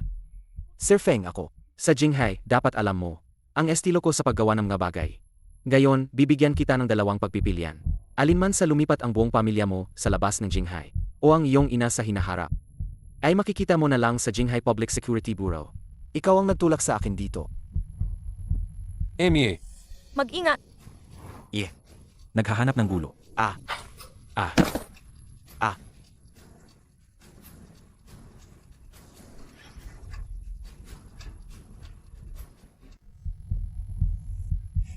Mag-ingat! naghahanap ng gulo.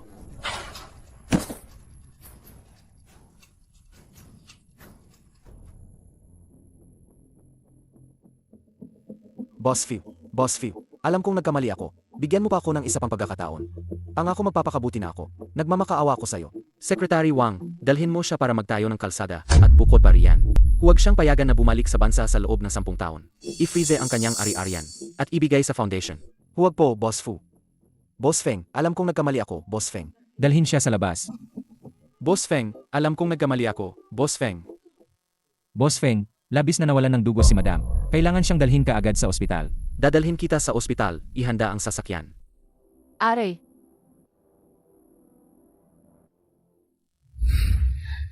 Ikaw, gising ka na? Kung ganoon kahusay akong inaalagaan ni Madam, kung hindi pa ako magigising, hindi ba't malaking kawalan iyon sa lahat ng mga araw, na inalagaan mo ako ng personal? Ako? Bakit? Nagising ako, pero mukhang hindi masaya si Madam? Hindi sobrang saya ko nagising ka na. Talaga?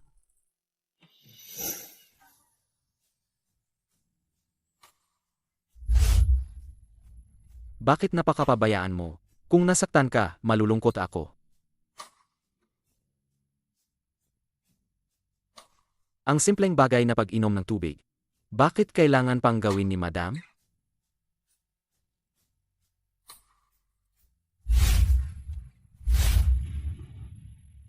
Naku, isa lang ang aking minamahal na manugang. Aano na lang kung masaktan siya.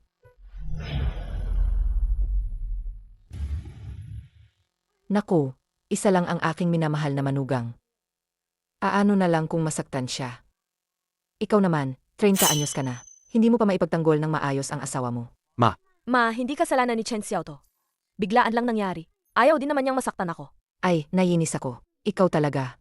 Sa susunod, dapat, protektahan mo ng husto ang asawa mo. Huwag kang mag-alala. Hindi na maulit. Ang parehong bagay. Ay, nga pala, Yao Ning. Sobrang hina ng seguridad dito sa probinsya. Simula ngayon, lilipat na tayong lahat pabalik sa Jinghai, sa mansyon ng pamilya Feng. Kung ayaw mo, sa mansyon. Sabihin mo kay mama kung anong uri ng bahay ang gusto mo. Mamaya, isasama kita para tingnan ang mga bahay. Ma, hindi na po kailangan ng ganoong abala. Ay, saan po ako tumira, ayos lang. Ay! Kinasal na kayo ni Chen Xiao. Natural lang na. Magkaroon kayo ng sariling mundo. Mamaya, papuntahin mo ang asawa mo para siya mismo ang magdala sa'yo. Ito na ang napagdesisyunan. Uwi na si mama. Para ayusin ang kwarto ninyo. Naghihintay na si mama ng apo. Apo.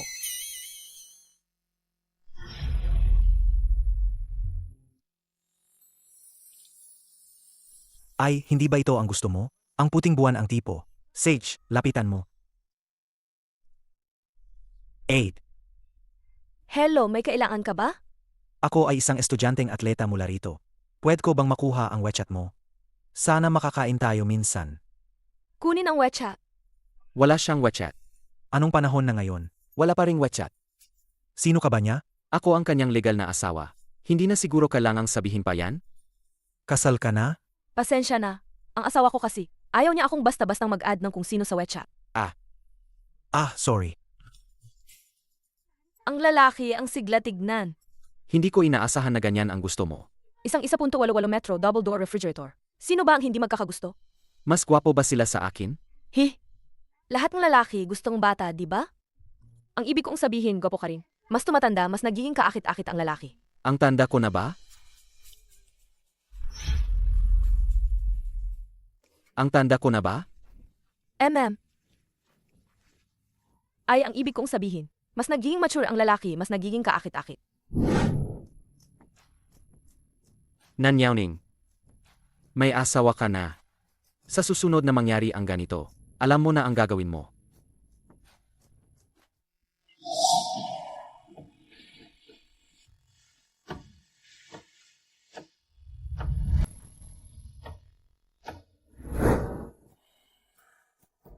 Ang komatose kong asawa.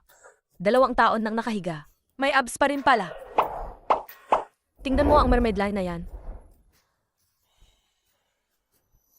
At ang biceps.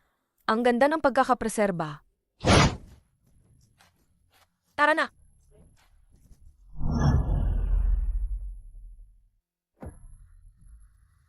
Ay, Zero. Anong nangyari sa'yo? Tay, Nay, niloko tayo ng babaeng yan. Hindi siya nagpakasal sa kung sinong. Taga-bukid na magsasaka. Siya ang pinakamayamang tao. Ano? Ang pinakamayaman. Zero, totoo ba ang sinasabi mo? Totoong totoo. Ang babaeng yan ay nagpakasal kay Feng Xiao, ang pinakamayaman sa Jinghai. Ako at si Yang Master Qi ay pupunta sana para makipagkita kay Master Long para pag-usapan ang isang kooperasyon. Pero ang babaeng yan ay nanggulo. Kaya ako ay labis na napahiya. Sa simula pa lang, hindi ko na dapat. Pinayagan si Nan Yaoning na maging kapalit. Yauning. Madam, pinapatawag niyo po ako? Yauning, sa tingin ko ay hindi ka na rin bumabata. Nakahanap ako ng magandang mapapangasawa para sa'yo. Ayaw ni Zero na magpakasal sa malayo. Bakit hindi ikaw na lang ang pumalit sa kanya at magpakasal sa pamilya Feng? Alikasal? Ginang, mahina ang mata ang nanay ko. Gusto ko lang manatili sa pamilya Nan para alagaan siya. Ilang taon ka nang nakikinabang sa pamilya Nan. Gusto mo pa bang manatili dito habang buhay? Kahit ayaw mo, magpapakasal ka ngayon. Ma! Ginoo, napakalaking bagay ng palit kasal. Paano kung malaman ng iba? Ang bagay na ito hanggang mamatay ka. Itago mo sa iyong sarili. Isipin mo ang bulag mong nanay, dalhin siya.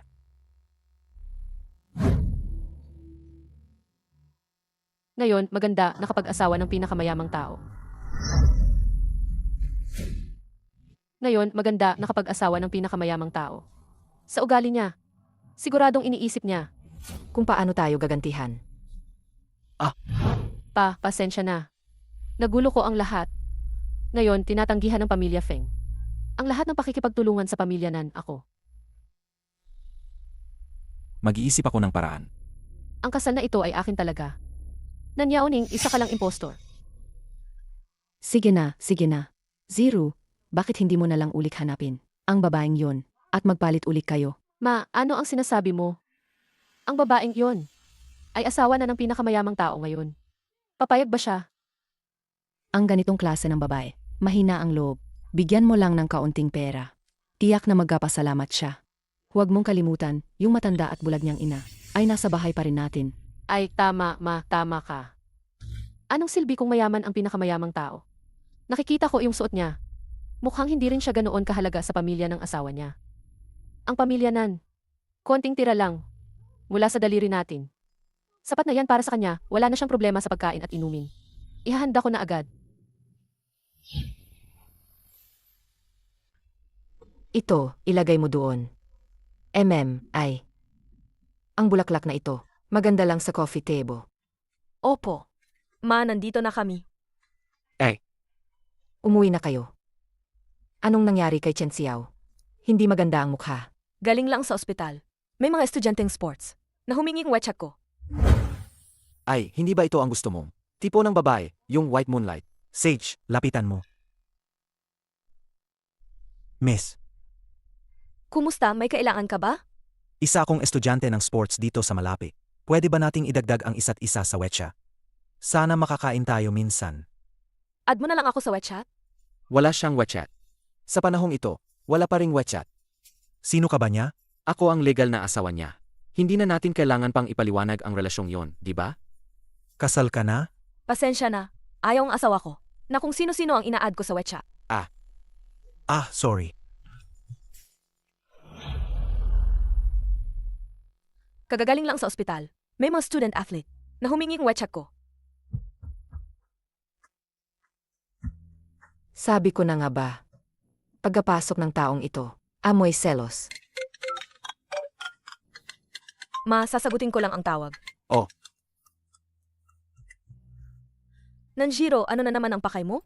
Ate, may oras ka ba? Magkita tayo. Wala akong oras. Kung hindi ka pupunta, baka kung ano ang mangyari sa bulag mong ina. Siguradong takot siya sa akin. Ma, Chen Xiao, may lakad ako. Oh, bakit? Kagagaling lang, alis na naman. Umuwi ka ng maaga ha. Nagpakuha si mama ng chef. Igagawa kita ng paborito mong squirrel-shaped mandarin fish sa bahay. Esan,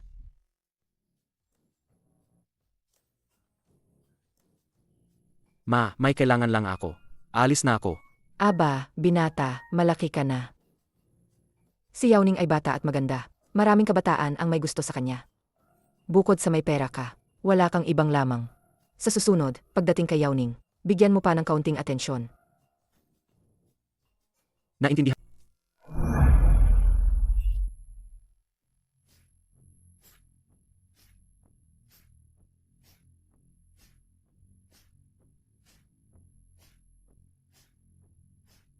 Ek, matagal na tayong hindi nagkita.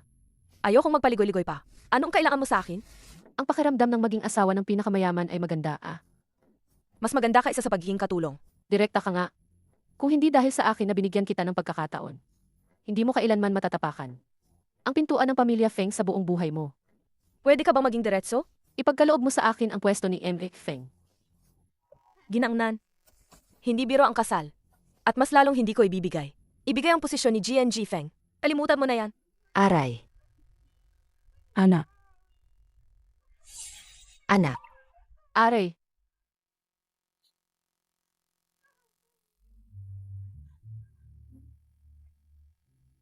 Etset, ahahaha. Ginanglan. Hindi laruan ng pag-aasawa. At hindi ako. Bibitaw sa titulo kong MRS Feng. Kaya't iwan mo na ang mga pangarap mong yan. May 5 milyon sa card na to. Sapat na para sa inyo ni nanay mo. Na mabuhay ng maayos ng kalahating buhay.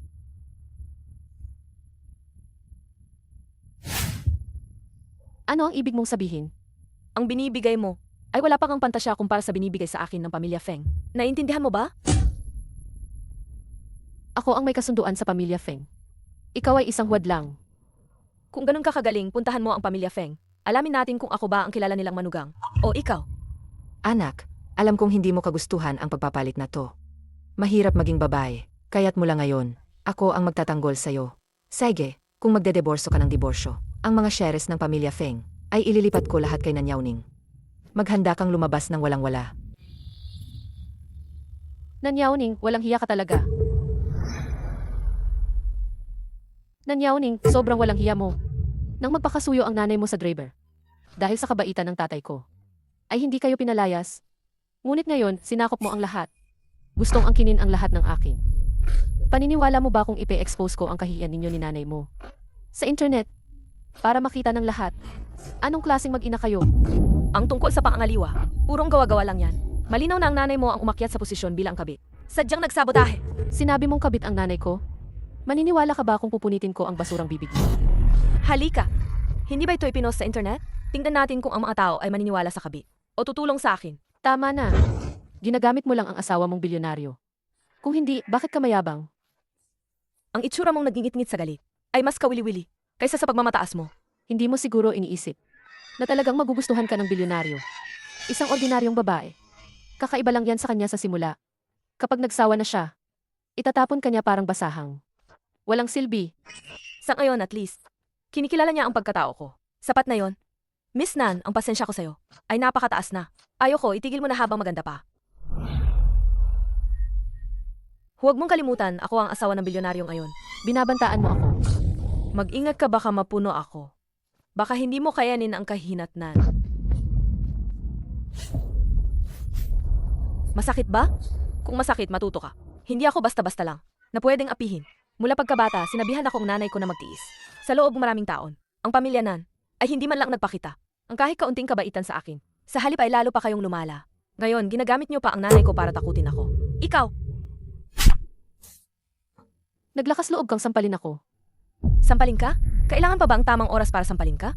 Binalaan kita. Lumayo ka sa akin at kay Chen Xiao simula ngayon. Dati, kinamuhian mo si Chen Xiao. Dahil kumatos siya. Ngayon, huli na para magsisi ka. Ako ang gusto ni Feng Chen Xiao ngayon. Inggit ka, no? Wala kang magagawa.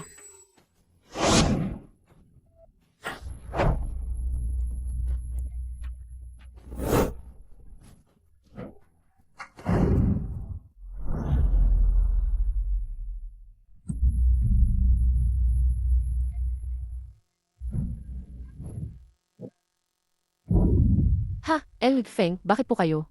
Secretary Wang, ipaalam mo. Sa lahat ng malalaking kumpanya sa Jinghai, nakanselahin ang lahat ng proyekto sa pamilya Nan. Kanselahin ang kooperasyon. Hindi, M.E. Feng, nagkamali ako. Nanzhiro, binigyan kita ng pagkakataon. Pero hindi mo pinahalagahan. Sa halip ay lalo ka pang lumala. Ang bilis magbago ng mukha ni Miss Nan. Nakakamangha talaga. Kanina lang, komatose ang tawag niya. Gayon, nagbago na ang tawag niya. Ako? Anong ako? Nanjero, ikaw ang ayaw noon. Kaya ang Master Feng dahil kumatose siya. At ayaw mong magpakasal sa kanya. Pinilit ako ng pamilya ng gamit ang aking ina. Ngayon sinasabi mong inagaw ko ang kasal. Hindi ba't sobrang kapal mukha mo? AMM. Dati, ayaw mong magpakasal. Ngayon, wala na kaming pakialam sa'yo. Paumanhin, kuya. Hindi ko matatanggap yan. Ang mas nararapat hingan ng paumanhin ay ang aking asawa. Paumanhin. Ano? Wala akong narinig Pasensya na, Nanyauning. Binabalaan kita. Huwag kang masyadong lumalaki ang ulo. Ito ba ang paraan mo ng paghingi ng tawad? Hindi masaya ang aking asawa. Sa inyong paumanhin. Huwag kang magpakita sa akin ulit. President Fu. Hindi po ganoon. President Fu, pakinggan niyo po ako. Dahil po sobrang gusto ko kayo. Kaya ko po pinilit si Nanyauning na iwanan kayo. Ako, na isang komatose na parang patay na. Hindi karapat dapat sa pagmamahal ng yaong Miss Nan. Huwag kang magpakita sa amin ng aking asawa ulit. Sandali, President Feng. Siya ay isang kapalit lang. Teka. Feng Shenxiao, siya ay isang kapalit lang. Kung siya ang pipiliin mo, hindi ka ba natatakot na pagtawanan ka ng lahat? Kung sino ang gusto ko, siya ang magiging aking lehitimong asawa. Tungkol naman sa pagtawa, sa buong Jinghan, walang sinumang nangahas na kasapin ako ng ganyan. Siya ay isang katulong lang. Ang nanay niya ay bulag at pilay pa. Hindi siya karapat-dapat sa iyo. Ikaw? Ang kapangyarihan ng pamilya Nan, sa harap ng pamilya Feng, ay parang langit at lupa, kung hindi lang dahil sa kasunduan ng dalawang pamilya noon. Ang pamilya Nan ninyo, ay hindi makakatapak sa pintuan ng pamilya Feng. Pamilya Nan, di ba? Mabuti, napakabuti. Simula ngayon, ang Feng Corporation ay hindi na makikipag-ugnayan sa negosyo sa pamilya Nan ninyo. Si Nanyauning, wala siyang kahit ano. Bakit siya magiging asawa ng pinakamayamang tao? Dahil gusto ko siya, sapat na ba yon? Sinasabi ba niyang gusto niya ako? Hindi ba ang pangarap mo ay makasama sa isang top tier na pamilya? Dahil gusto mo akong akitin. Kung gayon, tutuparin ko ang gusto mo. Huwag.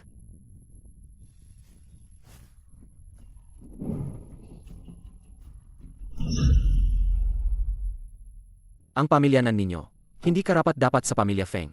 Si Nanyauning, sino siya? Wala siyang kahit ano. Paano siya magiging asawa ng pinakamayamang tao? Dahil gusto ko siya, sapat na ba yon? Siya sinabi niyang gusto niya ako? Ay, mahal. Hindi naman natin. Wedding anniversary ngayon. Bakit ka nagbibigay ng ganoon kamahal na regalo? Ang ating Zero. Malapit nang maging asawa ng pinakamayamang tao. Natural lang na ipagdiwang natin ng maaga.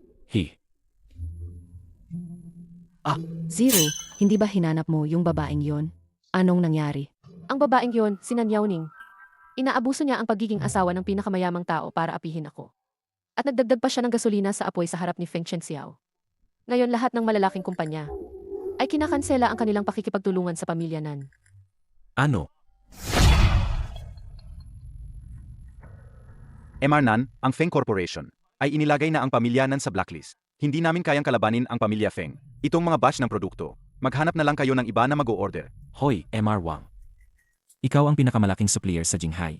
Hindi mo naman pwedeng gawin yan. Hello, MR Wang. Naku. Anong ginawa mo? Paano tayo napunta sa ganitong sitwasyon? Si Feng Zong ngayon, malinaw na. Inipilit niyang malugi ang pamilya Nan. Pa, sigurado akong si Nanyauning ang nag-udyok niyan. Pa, ang pamilya Nan. Hindi ba talaga tayo malulugi? Emmy, Kung lalabagin natin ang kontrata, malaki ang babayaran nating danyos, at malapit na tayong malugi. Ano na lang ang gagawin natin? Manahimik ka. Ako, ito. Isasauli ko ang kwintas para pambayad sa utang. At ako mismo ang pupunta kay Nanyauning. Hindi ako naniniwalang hindi niya ako kikilalanin bilang sarili niyang ama. Young Master, uminom po kayo ng tsa. Isasauli ko ang kwintas para pambayad sa utang. At ako mismo ang pupunta kay Nanyauning. Hindi ako naniniwalang hindi niya ako kikilalanin bilang sarili niyang ama. Young Master, uminom po kayo ng tsa. Nasaan ang aking asawa? Bakit hindi pa siya bumabalik? Umalis po ang ginang ng alas 7 ng umaga. Sabi niya ay titingin ng bahay. Tinanggihan pa niya ang tulong ng matriarch. Sige, makakaalis ka na. Nandito na ako. Kamakailan naghahanda ako na magbukas ng design studio. Kung walang ginagawa, pwedeng kumuha ng mga order. Baka sa loob ng 2 taon. Makakamit ko na ang kalayaan sa pinansyal. May talento ka pa pala sa disenyo. Ang draft na disenyo ay maaari pa palang gawin ng Star Group at hindi pa ba sapat ang kayamanan ni MRS Fang para maging malaya? Bakit mo pa kailangang magpakita sa publiko at gawin ang mga bagay na ito? Nabalitaan ko, araw-araw ka raw niyang pinupunasan. Ay. Sa tingin ko, maganda ang gintong minahan sa likod ng bundok. Ilipat na lang natin ang ilang minahan sa pangalan ni Zero. At yung libu-libong yak sa kabilang panik, hayaan din natin si Zero na matutong mga siwa. Ma, siya ay isang babae. Nasanay sa marangyang buhay sa syudad. Baka hindi bagay sa kanya ang mga yan? Matama ang asawa ko. Wala akong alam sa mga bato at pagpapalahing hayop. Wala akong kaalam-alam. Ay naku, hindi ko yan napag-isipan mabuti, anak. Ma, gawin na lang nating simple. Sa hinaharap, ang pinansyal na kapangyarihan ng ating pamilya ay ipaubayan na lang kay Zero. Sa ganoon, hindi na kailangan pang magpatakbo ng negosyo, pero makakatulong pa rin sa paghawak ng pera. Sa paningin mo, dapat lang nasa bahay ang babae naglalaba at nagluluto. At maging mabuting may bahay, tama? Hindi yun ang ibig kong sabihin. Pakiramdam ko lang, hindi mo na kailangang masyadong magpakahirap. Sa paningin mo, dapat lang nasa bahay ang babae naglalaba at nagluluto. At maging mabuting may bahay, tama? Hindi yan ang ibig kong sabihin. Pakiramdam ko lang, hindi mo kailangang masyadong magpakahirap. Kung ganoon, ano ang ibig mong sabihin sa pagiging aktibo sa labas? Na parang isang kanari, na nakakulong lang sa hawla? Siyempre hindi. Ngayong kasal ka na sa pamilya Feng, hindi ka namin pababayaan. Ang titulong Ginang Feng ay talagang kaakit-akit. Pero hindi ko kailangan ang mawalang kwentang bagay na yan. Kahit nakasal ako sa pamilya Feng, hindi ako magiging isang florera na umaasa lang sa pamilya Feng sa lahat ng bagay. Yao Ning. Feng Chenxiao, may dokumento dito na kailangan mong pirmahan. Secretary Wang. Paano ba suyuin ang isang babae? Pinagalit niyo po ba si Ginang Feng? Sa tingin mo, kasalanan ko ba? O kasalanan ni Ginang Feng? Feng Chenxiao. Pakinggan niyo po ako. Sa tingin mo, kasalanan ko ba? O kasalanan ni Ginang Feng? Feng Chenxiao. Pakinggan niyo po ako. Si Ginang Feng po kasi. Halatang may malakas na ambisyon sa karera. Hindi niyo po siya pwedeng tratuhin tulad ng sa negosyo. Sa pagitan ng mag-asawa, dapat malambot ang lapit mo. Ang kailangan ngayon ng madam ay pakikiramay at suporta sa kanyang damdamin. Kapag direktang sisigawan mo siya ng madiin, kahit sino pang babae, ay hindi makakayanang yan. Lalo na siya. Sige, ituloy.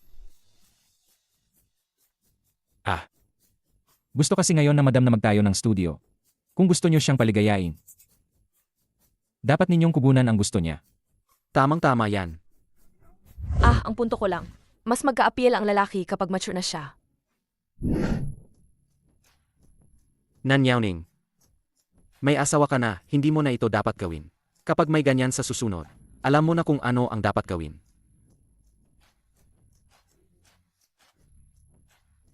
Tara na!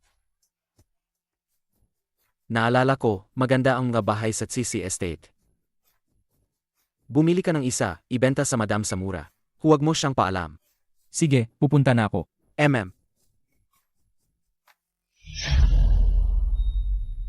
Boss, may problema ba ang bahay dito sa Sixty Estate? Bakit sobrang mura? Hindi, huwag mag-alala. Kailangan lang ng nagmamay-ari ng pera. Kaya ibinibenta sa mura. Walang problema. Narito ang kontrata.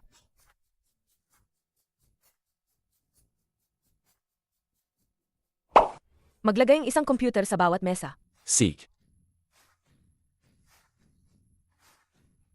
Ami, magbubukas na akong design studio. Akitulungan mo naman akong i-promote. Maganda ang bayad, ha? Sige, sa galing mo. Matagal mo nang dapat binuksan ang studio mo. Huwag kang mag-alala sa mga tauhan. Sir Feng, bukas na ang studio ni madam. Kamakailan naghahanda akong magbukas ng design studio para makakuha ng mga proyekto kapag may libreng oras. Baka sa loob ng 2 taon. Makamit ko na ang financial freedom. Hindi niyo na kailangang alalahanin ang performance. Narinig ko na si madam ay isang kilalang interior design blogger. na may milyon-milyong followers sa kanyang account. Pagkabukas pa lang, marami ng kliyente ang lumapit sa kanya. Hindi nga ako nagkamali sa asawa ko. Siyempre, bilang asawa, hindi ako pwedeng manood lang. May ipapagawa ako sa'yo.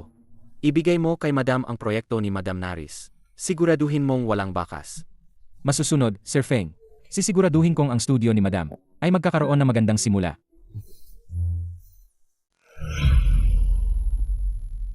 Ibigay mo kay Madam ang proyekto ni Madam Naris. Siguraduhin mong walang bakas. Masusunod, Sir Feng, sisiguraduhin kong ang studio ni Madam ay magkakaroon ng magandang simula.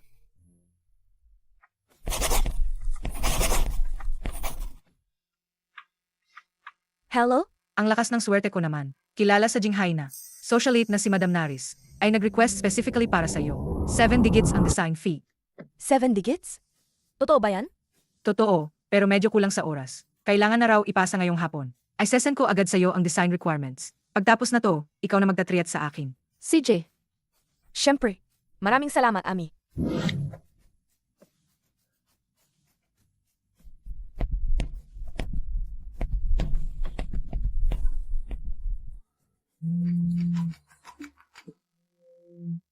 Okay.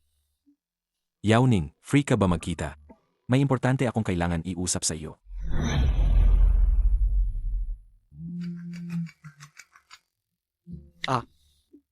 Yao Ning, free ka ba magkita? May importante akong kailangan iusap sa iyo. Nasa labas ako ng office mo.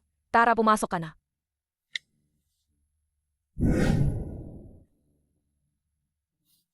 Napuntahan mo pala ang office ko. May kailangan ba kayo? Dumalaw ako ngayon para tingnan. Ikaw ba ang nagbuksan ng studio na to? Maglagay kayo ang computer sa bawat mesa. Siege po. Ami, magbubukas akong design studio. Tulong mo naman sa promotion. Maganda ang benefits dyan. Sige, ang galing mo. Dapat talaga magka-own studio ka na. Iwanan mo sa akin ang staffing. Kaya mo nang humarap mag-isa, haha. Sabihin nyo na ang problema. Malayo pa lang. Pupunta na kayo sa opisina ko. Hindi siguro ito normal. Ang nangyari dati, nainig ko kay Zero. Mali ang ginawa niya. Kaya sinadya kong dalhin siya. Para humingi ng tawad sa'yo. patawad. Yao Ning, tingnan mo, humingi na ng tawad si Zero. Ang tungkol sa pagpapahirap sa pamilya Nan. Hindi ba pwede mong kausapin si MR Feng para magmakaawa? Saj, Patawad. Yao Ning, tingnan mo, humingi na ng tawad si Zero. Ang tungkol sa pagpapahirap sa pamilya Nan. Hindi ba pwede mong kausapin si MR Feng para magmakaawa? Saj. Pwede kong tulungan ang pamilya Nan. Pero ang kondisyon ay, bigyan mo ang legal na posisyon ang aking ina at magpatawag ng family meeting. Sabihin sa lahat ng miyembrong pamilya Nan na hindi kabit ang aking ina. Ang tunay na kabit ay si Wang Ningmi at ikaw ang panganay na anak ng pamilya Nan. Nananaginip ka. Bakit? Nahihirapan ka? Ito. Tatay, ang nanay ni Nan Yaoning. Bulag lang siya na walang kakayahan. Kung itataas mo siya sa posisyon, pagtatawanan ka ng buong Jinghai. Tama si Zero. Binabanaan mo ako. Wala kang galang. Paano ako nagkaroon ng anak na katulad mo? Pa, sa tingin ko sinasadya lang niya na galitin ka. Bilang panganay na anak ng pamilyang Nan, ngayong nasa gulo ang pamilyang Nan, paano mo matitiis na hindi kumilos? Basta panoorin mo lang, na masira ang pamilyang Nan. Lumapit ka agad kay Chairman Feng para magmakaawa. Noong maganda pa ang pamilya, hindi niyo ako naisip. Ngayon, nasa gulo ang pamilyang Nan. Gusto mo akong managot? Sinasabi ko sa inyo, hinding-hindi. Ikaw, Hindi ganito ang iuwi ninyo. galit na galit ako. Siya nga pala, ito ang opisina ko. Hindi lugar para gumawa kayong ingay. Pwede ba kayong umalis ngayon? Trabaho, trabaho. Papagtrabahuhin kita.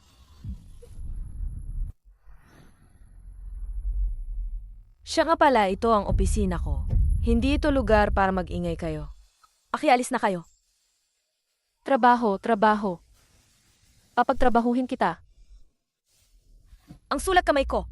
Ay, hindi ko sinasadyang punitin ito. Bakit hindi mo na lang ulit buuin? Ang disenyo na ito, 3 oras kong ginawa. Nagkakahalagang 3 milyong yuan. Itay, nababaliw na ba si Nan Yaoning? Isang pirasong papel. Sinasabing 3 milyon daw. Nan Yao Ning, ang mga walang kabuluhan mong sinasabi. Dapat ay may limitasyon. Hindi ka naniniwala, di ba? Ang disenyo na ito ay mula sa City Construction Group. Ipinakuha sa akin ni Amargao. Mayroon akong kontratang nakasulat. Ayaw mo magbayad, di ba? Kung gayon, tatawagan ko ang pulis ngayon. Itay, si Nan Yaoning, ang batang iyan. Ay pananakot lang sa'yo. Gusto lang niya tayong kuhanan ng pera. Ang pamilya nan ay sinira mo na ng ganito. Hindi mo pa rin ako tinatantanan? Napakasamang babae mo. Tama si Zero, walang utang na loob. Akala mo ba ako pa rin ang dating? Batang babae na pinagtritripan ninyo? Lin Rao, hulihin mo siya. Umalis ka. Tigilan mo. Kung galawin mo siya, buburahin ang pamilya Nan sa Jinghai ngayon. Zero, hulihin mo siya. Ako, tigilan mo yan. Kapag ginalaw mo siya, ang pamilya natin ay mawawala sa Jinghai ngayon. Lolo, hindi ko alam kung anong ginawa ni Nan Yaoning. Para ganito ang gawin mo. Aba, Feng Chen Xiao, huwag ka magkamali. Ang pagsasalita ni Nan Yaoning ay hindi maganda, at matigas ang ulo niya. Tinakot ko lang siya. Talaga? Kami ng anak ko ay pumunta rito ngayon, para humingi ng paumanhin sa iyo. Ang anak ko noon, binastos ka at ang misis mo. Alam na niya ang pagkakamali niya. Tingnan mo, ang pagbagsak ng pamilya Nan. Hindi ba't makatapos na? Feng Chen Xiao, hindi mo alam. Si Nan Yaoning ay anak ko rin. Siya at si Nan Zero ay mga mahal ko sa buhay. Nabalitaan kong nagalit sa kanya si Nan Zero, kaya sadya akong pumunta ngayon para tingnan siya. May dalang sampal, tingnan mo ang tao. Siguro ba sa pamilya Nan lang? Ang ganitong pagbati? Feng Chen Xiao, ikaw ang humusga. Gusto ni Yaoning na kaming hututan ng 3 milyon. Dahil lang sa isang design. Galit na galit lang si Itay. Kaya siya nanakit. Siya ay isang mapagpanggap na gold digger. Kaya niyang gawin ang kahit ano para sa pera. Nanjiro, napakahusay mo talagang balukturin ang katotohanan. Miss Nan, anong karapatan mo? Kung ano-anong pinagsasasabi mo sa asawa ko? Noong narinig mong komatose ako, agad kang umiwas. Ikaw na ganyang babae. Anong karapatan mong humusga ng iba? Noong narinig mong komatose ako, agad kang umiwas. Anong karapatan ng ganyang babae? Na humusga ng iba? Dahil hindi ninyo tinuring na pamilya. Si Yaoning. Simula ngayon, ako na ang bahala sa lahat ng tungkol sa kanya. Mamahalin ko siya at poprotektahan. Para sa inyo, ang tinatawag na ama at kapatid. Hindi kayo welcome ni Yaoning at ng pamilya Feng dito. Nga bodyguard, palisin sila. Teka, MR Feng. Pamilya tayong lahat. Bakit kailangan mong siyain ang relasyon natin? Dahil mahal ko siya, kailangan kong pagsabihan. MD Feng, ang pamilya nan ay ang pamilya ni Yaoning. Kung ganito lang, ang pagpapaalis mo sa amin. Pagtatawanan tayo ng mga tao. Feng Chen Xiao, ayaw kong ganyang pamilya. Simula pagkabata ko, paninisi at pananakit lang ang binigay nila sa akin. Gusto ko nang putulin ang koneksyon ko sa kanila. Dapat sana, dahil sa iyo, palalampasin ko ang pamilya Nan minsan pa. Pero ngayon, hindi na kailangan. Secretary Wang, sa loob ng 3 minuto, ipabankrupt ang pamilya Nan. Opo, President Feng. Tatay, alam ko, President Feng, malakas ang pamilya Feng. Pero huwag kang mag-akala na kaya mong gawin ang lahat ng gusto mo sa Jinghai. Ang pamilya Nan ay isang pamilya ring may daang taon na. Ipabankrupt ang pamilya Nan sa 3 minuto. Mukhang masyado kang mayabang. Presidente Nan, nalugi na ang kumpanya niyo. Impossible. Impossible. Matandang Jinan, ang pamilya Nan, ay hindi kasing antas para maging kalaban ng pamilya Feng. Pinagdesensyahan na kayo ni President Feng ng maraming beses. Dahil sa madam, pero lalo pa kayong nagpakasama. Ang ibig sabihin, kayo ang may gawa niyan sa sarili niyo. Dalhin. Bitawan niyo ako. Bitawan niyo ako. Dalhin. Bitawan niyo ako. Bitawan niyo ako. Salamat sa'yo. Nakalimutan mo na ba ang posisyon mo? Ginang Feng, ang mga taga-pamilya Nan. Kung ikaw ang magsasabi, kaya kong paalisin sila sa Jingha. Huwag. Ako rin naman ay tagapamilyanan. At marami pa rin kamag-anak ang pamilyanan. Wala silang kasalanan. Pero ang nanay ko nasa pamilyanan pa rin. Nag-aalala ako. Huwag kang mag-alala, ipapakuha ko na siya ngayon. Sige. MR Feng, huwag kang mag-alala. Kukunin ko na siya ngayon. Huwag kang mag-alala, si Secretary Wang ay maasahan. Ligtas niyang dadalhin ang iyong ina. Hahaha.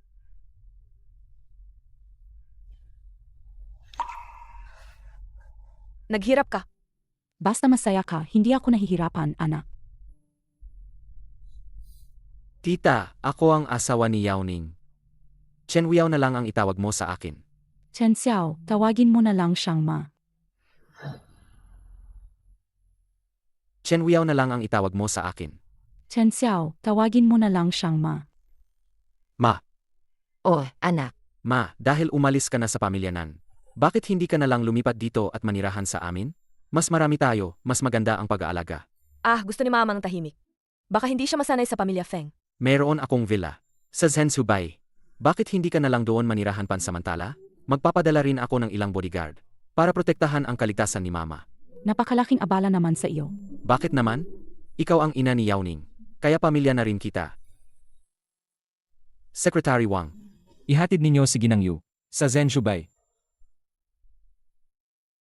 Ma, doon ka muna tumira. Babasitahin ka namin ni Chen Xiao. Mamaya. Seg. Salamat sa paghatid mo sa nanay ko. Paano mo ako pasasalamatan? Anong gagawin mo? Naalala ko, may gagawin pa ako, alis na ako. Hindi pa siguro humuhupa ang galit ni Ginang. Kailangan mo pang magsika. Kung gayon, sabihin mo sa akin. Paano ko mapapahupa ang galit ni Ginang? Hindi pa siguro humuhupa ang galit ni Ginang. Kailangan mo pang magsika. Kung gayon, sabihin mo sa akin. Paano ko mapapahupa ang galit ni Ginang? MR Feng, single din ako. Paano ko malalaman ang iniisip ng mga babae? Ay, nga pala, MR Feng. Ngayong gabi, inimbitahan ka ni MR Chen ng Jinghai Building Materials Association para maghapunan at mag-usap. Naintindihan ko.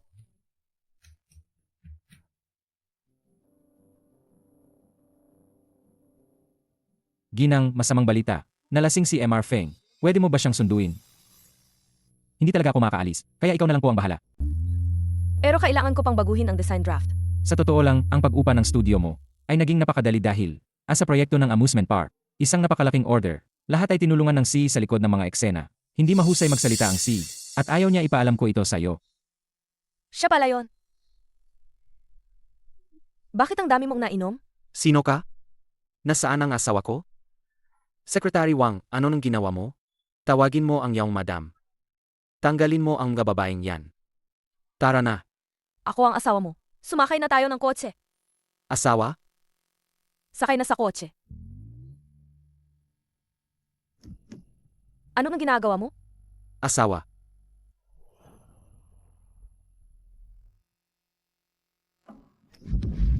Ano ang ginagawa mo?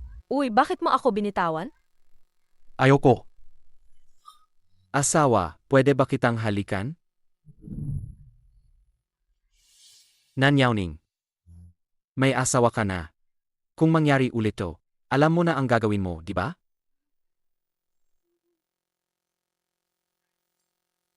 Tara na. Uy, halik na, halik na.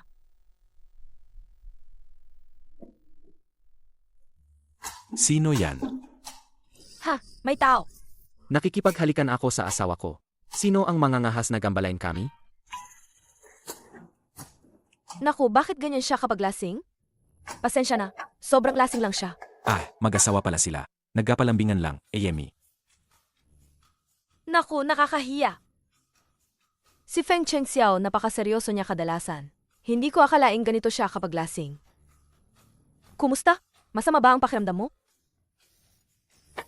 Galit ka pa ba? Galit ako noong una. Pero nang pag-isipan kong mabuti, ako lang pala ang masyadong sensitibo. Kung titingnan mula sa pananaw mo, tama ka naman. At sinabi na rin sa akin ni Secretary Wang, ang mga ari-arian para sa studio at ang proyektong amusement park ay ikaw ang nag-ayos. Lahat ng gusto mo. Lahat ay handa kong ibigay sa iyo. Feng Chen Xiao, nagtatapat ka ba sa akin?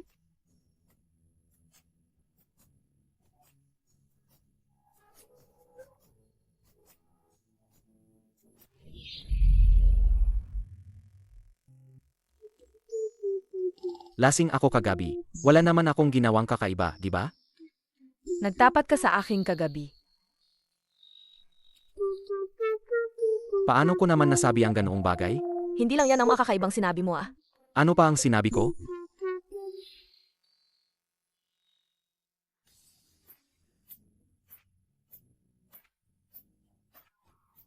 MR Feng.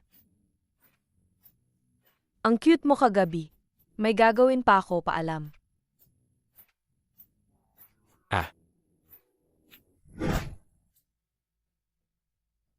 Pinasarado mo ang villa. Saan na tayo titira? Anong ugali yan? Ama na, ginagawa lang nila ang trabaho nila. Mahal. Ito ang bahay na tinirhan natin ng mahigit 10 taon. Basta na lang ipapasubasta. Tara na. Ay. Nanyauning, ikaw ang nagtulak sa akin dito. Hello, Kuya Xiong, may kailangan akong tulungan mo.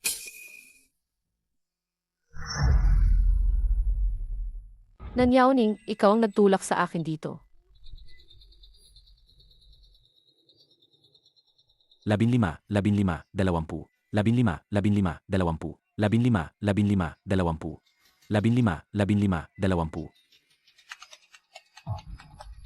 Kidnap. Binibiningnan. Bangkaote na ang pamilya na ninyo. Anong ibabayad mo sa akin?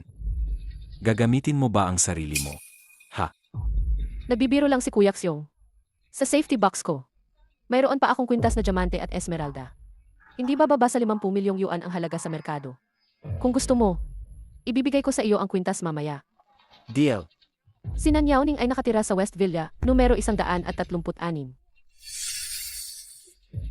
Ay, Xiao Jiang, tapos na ba ang report noong nakaraan? Maaari ko na po itong ibigay sa inyo bukas. Ha? Sa gitna ng araw, anong gagawin mo?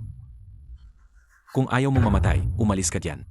Ikaw, kapag naglakas loob ka magsumbong sa pulis, papatayin namin siya. Tulong. Dali, tawagan ng pulis. Hindi, paano kung magalit ang mga kidnapper? Mas mabuting sabihin muna kay Si Feng. Ay, tama, bilisan mo. Secretary Wang, masamang balita. Ang aming boss ay kinidnap.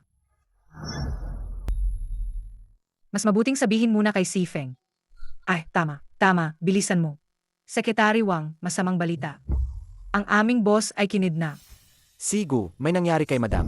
Linawin mo Ipinapakita ng CCTV na si madam ay sa pilitang isinakay sa isang van na may peking plaka. At hindi na matunton ang kinaroroonan niya.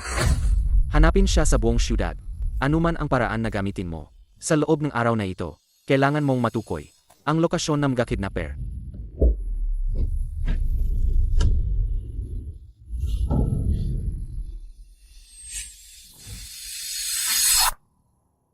Ikaw na naman? Ha? Anong gusto ninyong gawin? Anong gagawin? Malinaw naman. Tuturuan ka ng leksyon. Nanjaro, diretsuhin mo na. Hindi ba ang gusto mo lang ay ang posisyon na asawa ni Feng Chenxiao? Pero kinidnap mo ako. Mas lalo ka lang kamumuhian ni Feng Chenxiao. Huwag kang mag-alala dyan, siguraduhin mo lang. Malapit ka nang maging patay. Hahaha. Gusto mo akong patayin?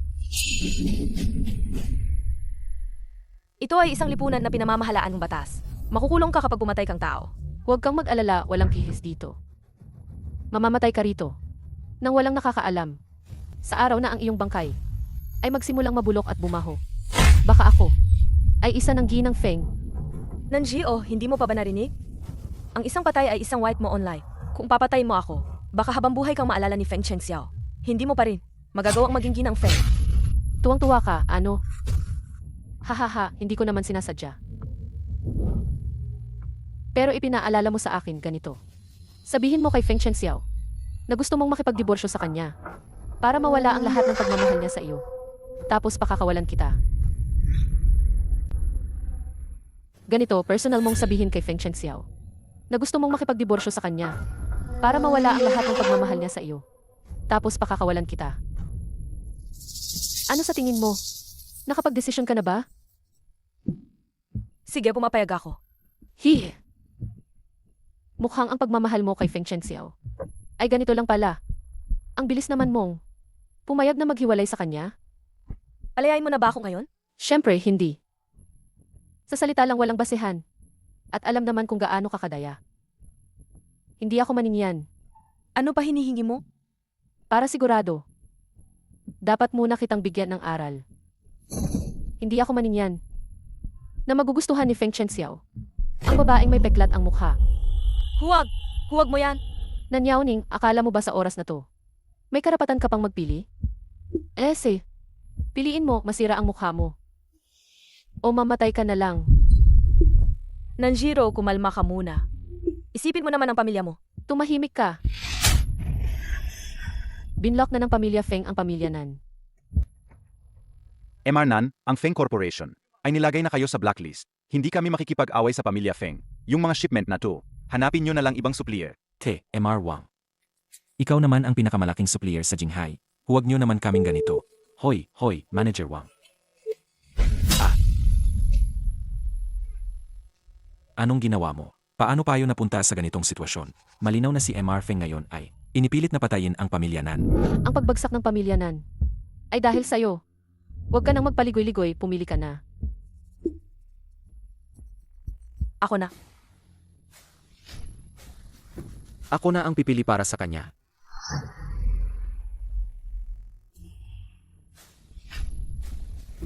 Ako na ang pipili para sa kanya. Eng Feng. Easy.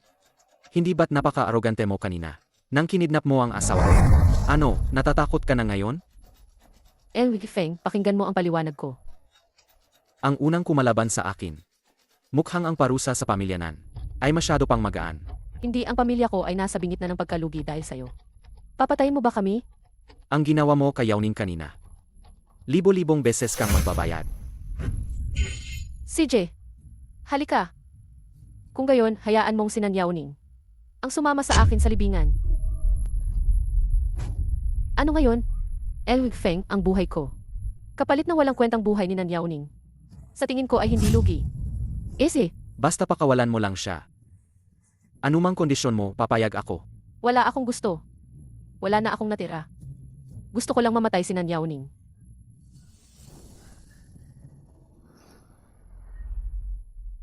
Gusto ko lang mamatay si Nan Yao Ning.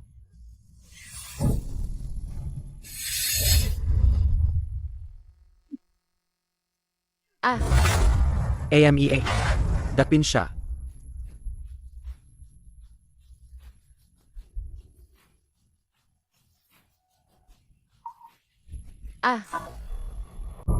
Nanjiro, kapatid mo pa rin ako. Wala ka bang puso? Inagaw mo ang lahat sa akin. Bini-bini. Ayokong magpakasal. Kahit mamatay pa ako. Hindi ako magpapakasal sa hampas lupang yan. Binibini, ito ang korona ng kasal mula sa pamilya Feng. Sabi ng ama mo, huwag mong antalahin ang magandang oras. Ipakasal ako sa kumatos na yan. Mas gugustuhin ko pang mamatay. Ang tanging pinagsisisihan ko ay ang ipagpalit ka. Dalhin siya, bantayan siya ng mahigpit. Kung makalabas siya doon, hindi na siya makakatapak sa kahit anong bahagi ng huaksya habang buhay. Hindi. Hindi. Ate, pakiusap. Kausapin mo si MG Feng para sa akin. Hindi ko na ulitin.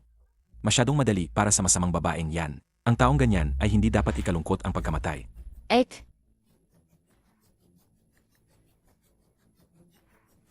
Sugatan ang kamay mo. Bilisan natin pumunta sa ospital. Sugatan ang kamay mo. Bilisan natin pumunta sa ospital. Kanina sinabi mo tanga ako. Ikaw pala ang tanga. Sino ba naman ang hahawak ng kutsilyo gamit ang kamay? Masakit ba? Hindi. Anong nangyari? Wala, nabuksan ulit ang sugat. Sorry. Hindi ko sinasadya. Masakit ba talaga? Hipan ko. Aba, kayong mag-asawa. Ano ba yan? Paano kayo nagpapalitan sa ospital? Ayos lang, maliit na sugat lang. Dahil sa akin. Kaya nasugatan si Shen Xiao. Huwag kang mag-alala. Alam ni Mama na ang mga Nan ang bumihag sa iyo. Anak, ang pamilya Nan ay hindi talaga nagbabago. Gayon kailangan na talaga silang panagutin sa batas. Huwag kang mag-alala, ipinaubaya ko na si Nanjiro sa pulisya. Ang mga tao ng pamilya Nan ay pinalayas ko na rin sa Jingha. Mabuti naman. Anak, may sasabihin ako sa iyo. Tungkol sa negosyo lang. Yao Ning, may nilagang yanwo sa kusina. Uminom ka ng isang mangkok para kumalma. Nasa akin na po, young mistress. Sinadya mong palisin si Yao Ning. Ano ba yan? Ayan.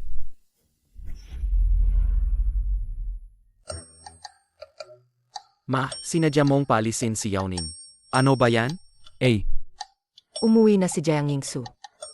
Nagpadala pa siya ng regalo sa akin sa pamamagitan ng iba. Ibinalik ko.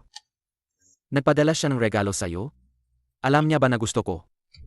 Nga, kaya dali-dali kitang sinabihan. Aba, di ka pa rin ba nag-iisip sa babaeng yon? Ma, paano naman? Sinanyawning lang ang nasa puso ko. Mabuti naman. Yang babaeng yon, nang malaman niyang naging vegetative ka, agad siyang nakipaghiwalay. Hindi magandang asawa ang ganyang klase ng babae. Kung sakaling hanapin ka ni Jiang Yingsue, kailangan mong maging maingat.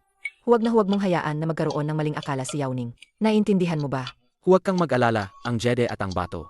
Kayang-kaya kong tukuyin. Sige, bahala ka na sa sarili mo. Hindi na ako manjenjalam. Ang asawa mo, sigurado natako siya ng malala ngayon. Ikaw, bigyan mo siya ng sapat na aliw para humupa ang kaba niya. Sige. Ang asawa mo, sigurado natako siya ng malala ngayon. Ikaw, bigyan mo siya ng sapat na aliw para humupa ang kaba niya. Sige. Aalis muna ako para bisitahin ang nanay niya. Cheng Xiao, ano ba sinabi ni Mama kanina? Oh, wala naman. Usapin lang sa kontrata. Pupunta ako sa Feng Corporation bukas. Gusto mo bang sumama? Sa Feng Corporation. Marami doon magagaling na designer. Pwede kang magpalitan ng ideya sa kanila. Saj, idol ko kasi si Madam Omu sa Weibo. Siya nga ay nasa Feng Corporation. Tagal ko na siyang gustong makilala.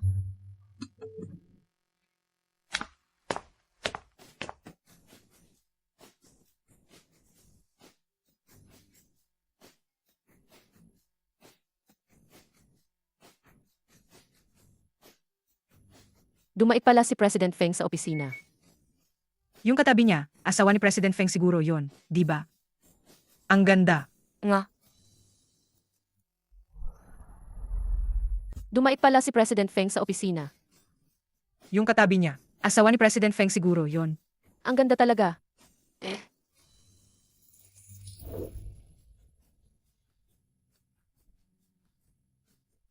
Pupunta muna ako sa conference room. Hintayin mo ako dito.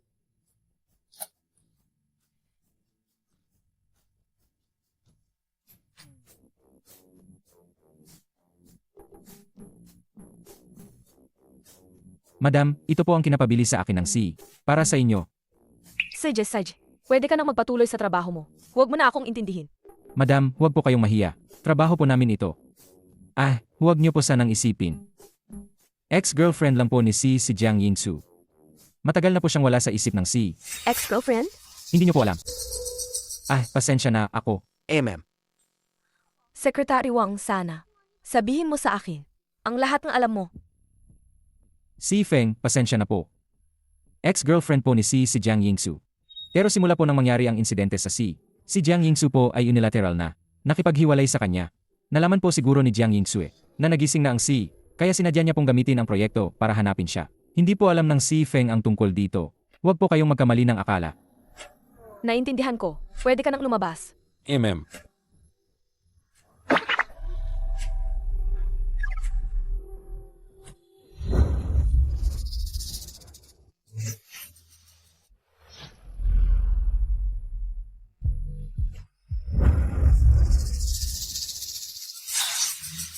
Chen Xiao, hindi ako naniniwalang kasal ka. Niloloko mo lang ako, di ba? Ha? Anong panibagong gimmick na naman yan? Alam ang buong Jinghai. Sinanyawning lang ang aking asawa. Feng Chen Xiao, sigurado akong galit ka sa akin. Dahil sa paghihiwalay natin noon, kaya mo lang ginamit ang babaeng yan para inisin ako. Pakinggan mo ang paliwanag ko. Hindi na kailangan. Miss Jiang, pinalayan na kita. Sana sa hinaharap, hindi mo na ako guluhin. Pero sa loob ng maraming taon, ikaw lang ang nasa puso ko. Ang paghihiwalay natin noon ay napilitan lang. Kung hindi ako nakipaghiwalay sa'yo, itatakwil ako ng mga magulang ko sa pamilya Jiang at tawarin mo ako. Sige. Sige na. Hindi yan ang ibig kong sabihin. Magbalik-balikan tayo, di ba? Hindi ko iniisip na nagkaroon ka ng kasal. Kalimutan mo na rin ang paghihiwalay natin noon. Maliban kay Nanyauning. Wala na akong ibang mamahalin. Feng Chen Xiao, nakalimutan mo na ba ang nakaraan natin? Kung hindi mo ako pinaalalahanan, nakalimutan ko na. Ikaw mismo ang nagpresenta noon. Natutulungan mo akong harapin ang mga babae sa negosyo.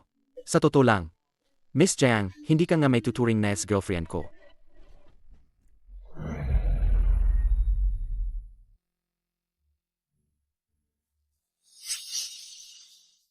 Huwag kang magkamali. Sa panahon ng relasyon namin ni Jiang Yingsue, sigurado at kumpirmado, hindi ko siya ginalaw. At sa totoo lang, hindi ko talaga gusto si Jiang Yingsue. Feng Chen Xiao. Miss Jiang, huwag ka nang magkunwari pa. At sirain ang relasyon namin ng asawa ko. Kung patuloy kang magmamatigas, hindi ako magdadalawang isip na gumawa ng hakbang laban sa pamilya Jiang. Chen Xiao, hindi mo ako pwedeng tratuhin ng ganito kalupi. Miss Jiang, ang nakaraan mo at ni Chen Xiao. Hindi ko gustong malaman. Sino ba naman ang walang ex, di ba? Ang mga nakaraan na yan, sana ay huwag mo nang banggitin. Huwag kang magpanggap dito. Huwag mong isipin na hindi ko alam. Na isa ka lang utusan sa bahay namin. Mababa ang iyong katayuan. Sa ganyang katayuan, paano ka makakasama ni Chen Xiao? Bakit lumana naman ang linyahan mo? Dahil gusto ako ni Feng Chen Xiao, sapat na ba yon? Ang gusto ko ay ang pinakamahusay.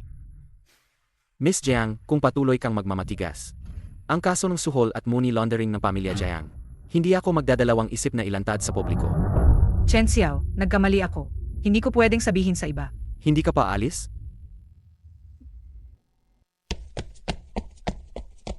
Chen Xiao, pasensya na. Kung gayon, anong kapalit ang ibibigay mo sa akin? Anong kapalit?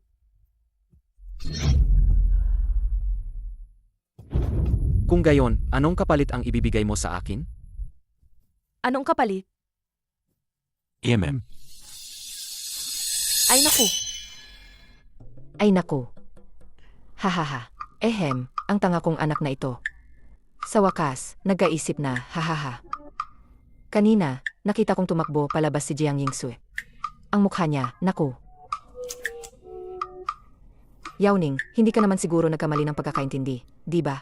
Ang anak ko at ang babaeng iyon, wala silang anumang damdamin para sa isa't isa. Ang batang ito, mula pagkabata, mas makakalimutin kaysa sa iba. Nang makilala ka lang, saka siya nagkaisip. Ma, naniniwala ako kay Chen Xiao. Mabuti naman. Yao-ning, samahan mo si Mama. Mamasyal sa mall. May sorpresa ako sa iyo mamaya. Sedge po.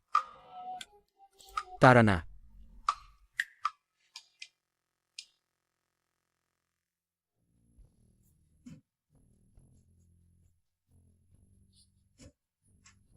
Pumapayag ka bang pakasalan ako? Sa hirap o sa ginhawa? Sa sakit o sa kalusugan? Magkasama tayong haharap sa buhay. Habang buhay. Umapayag ako. Ay,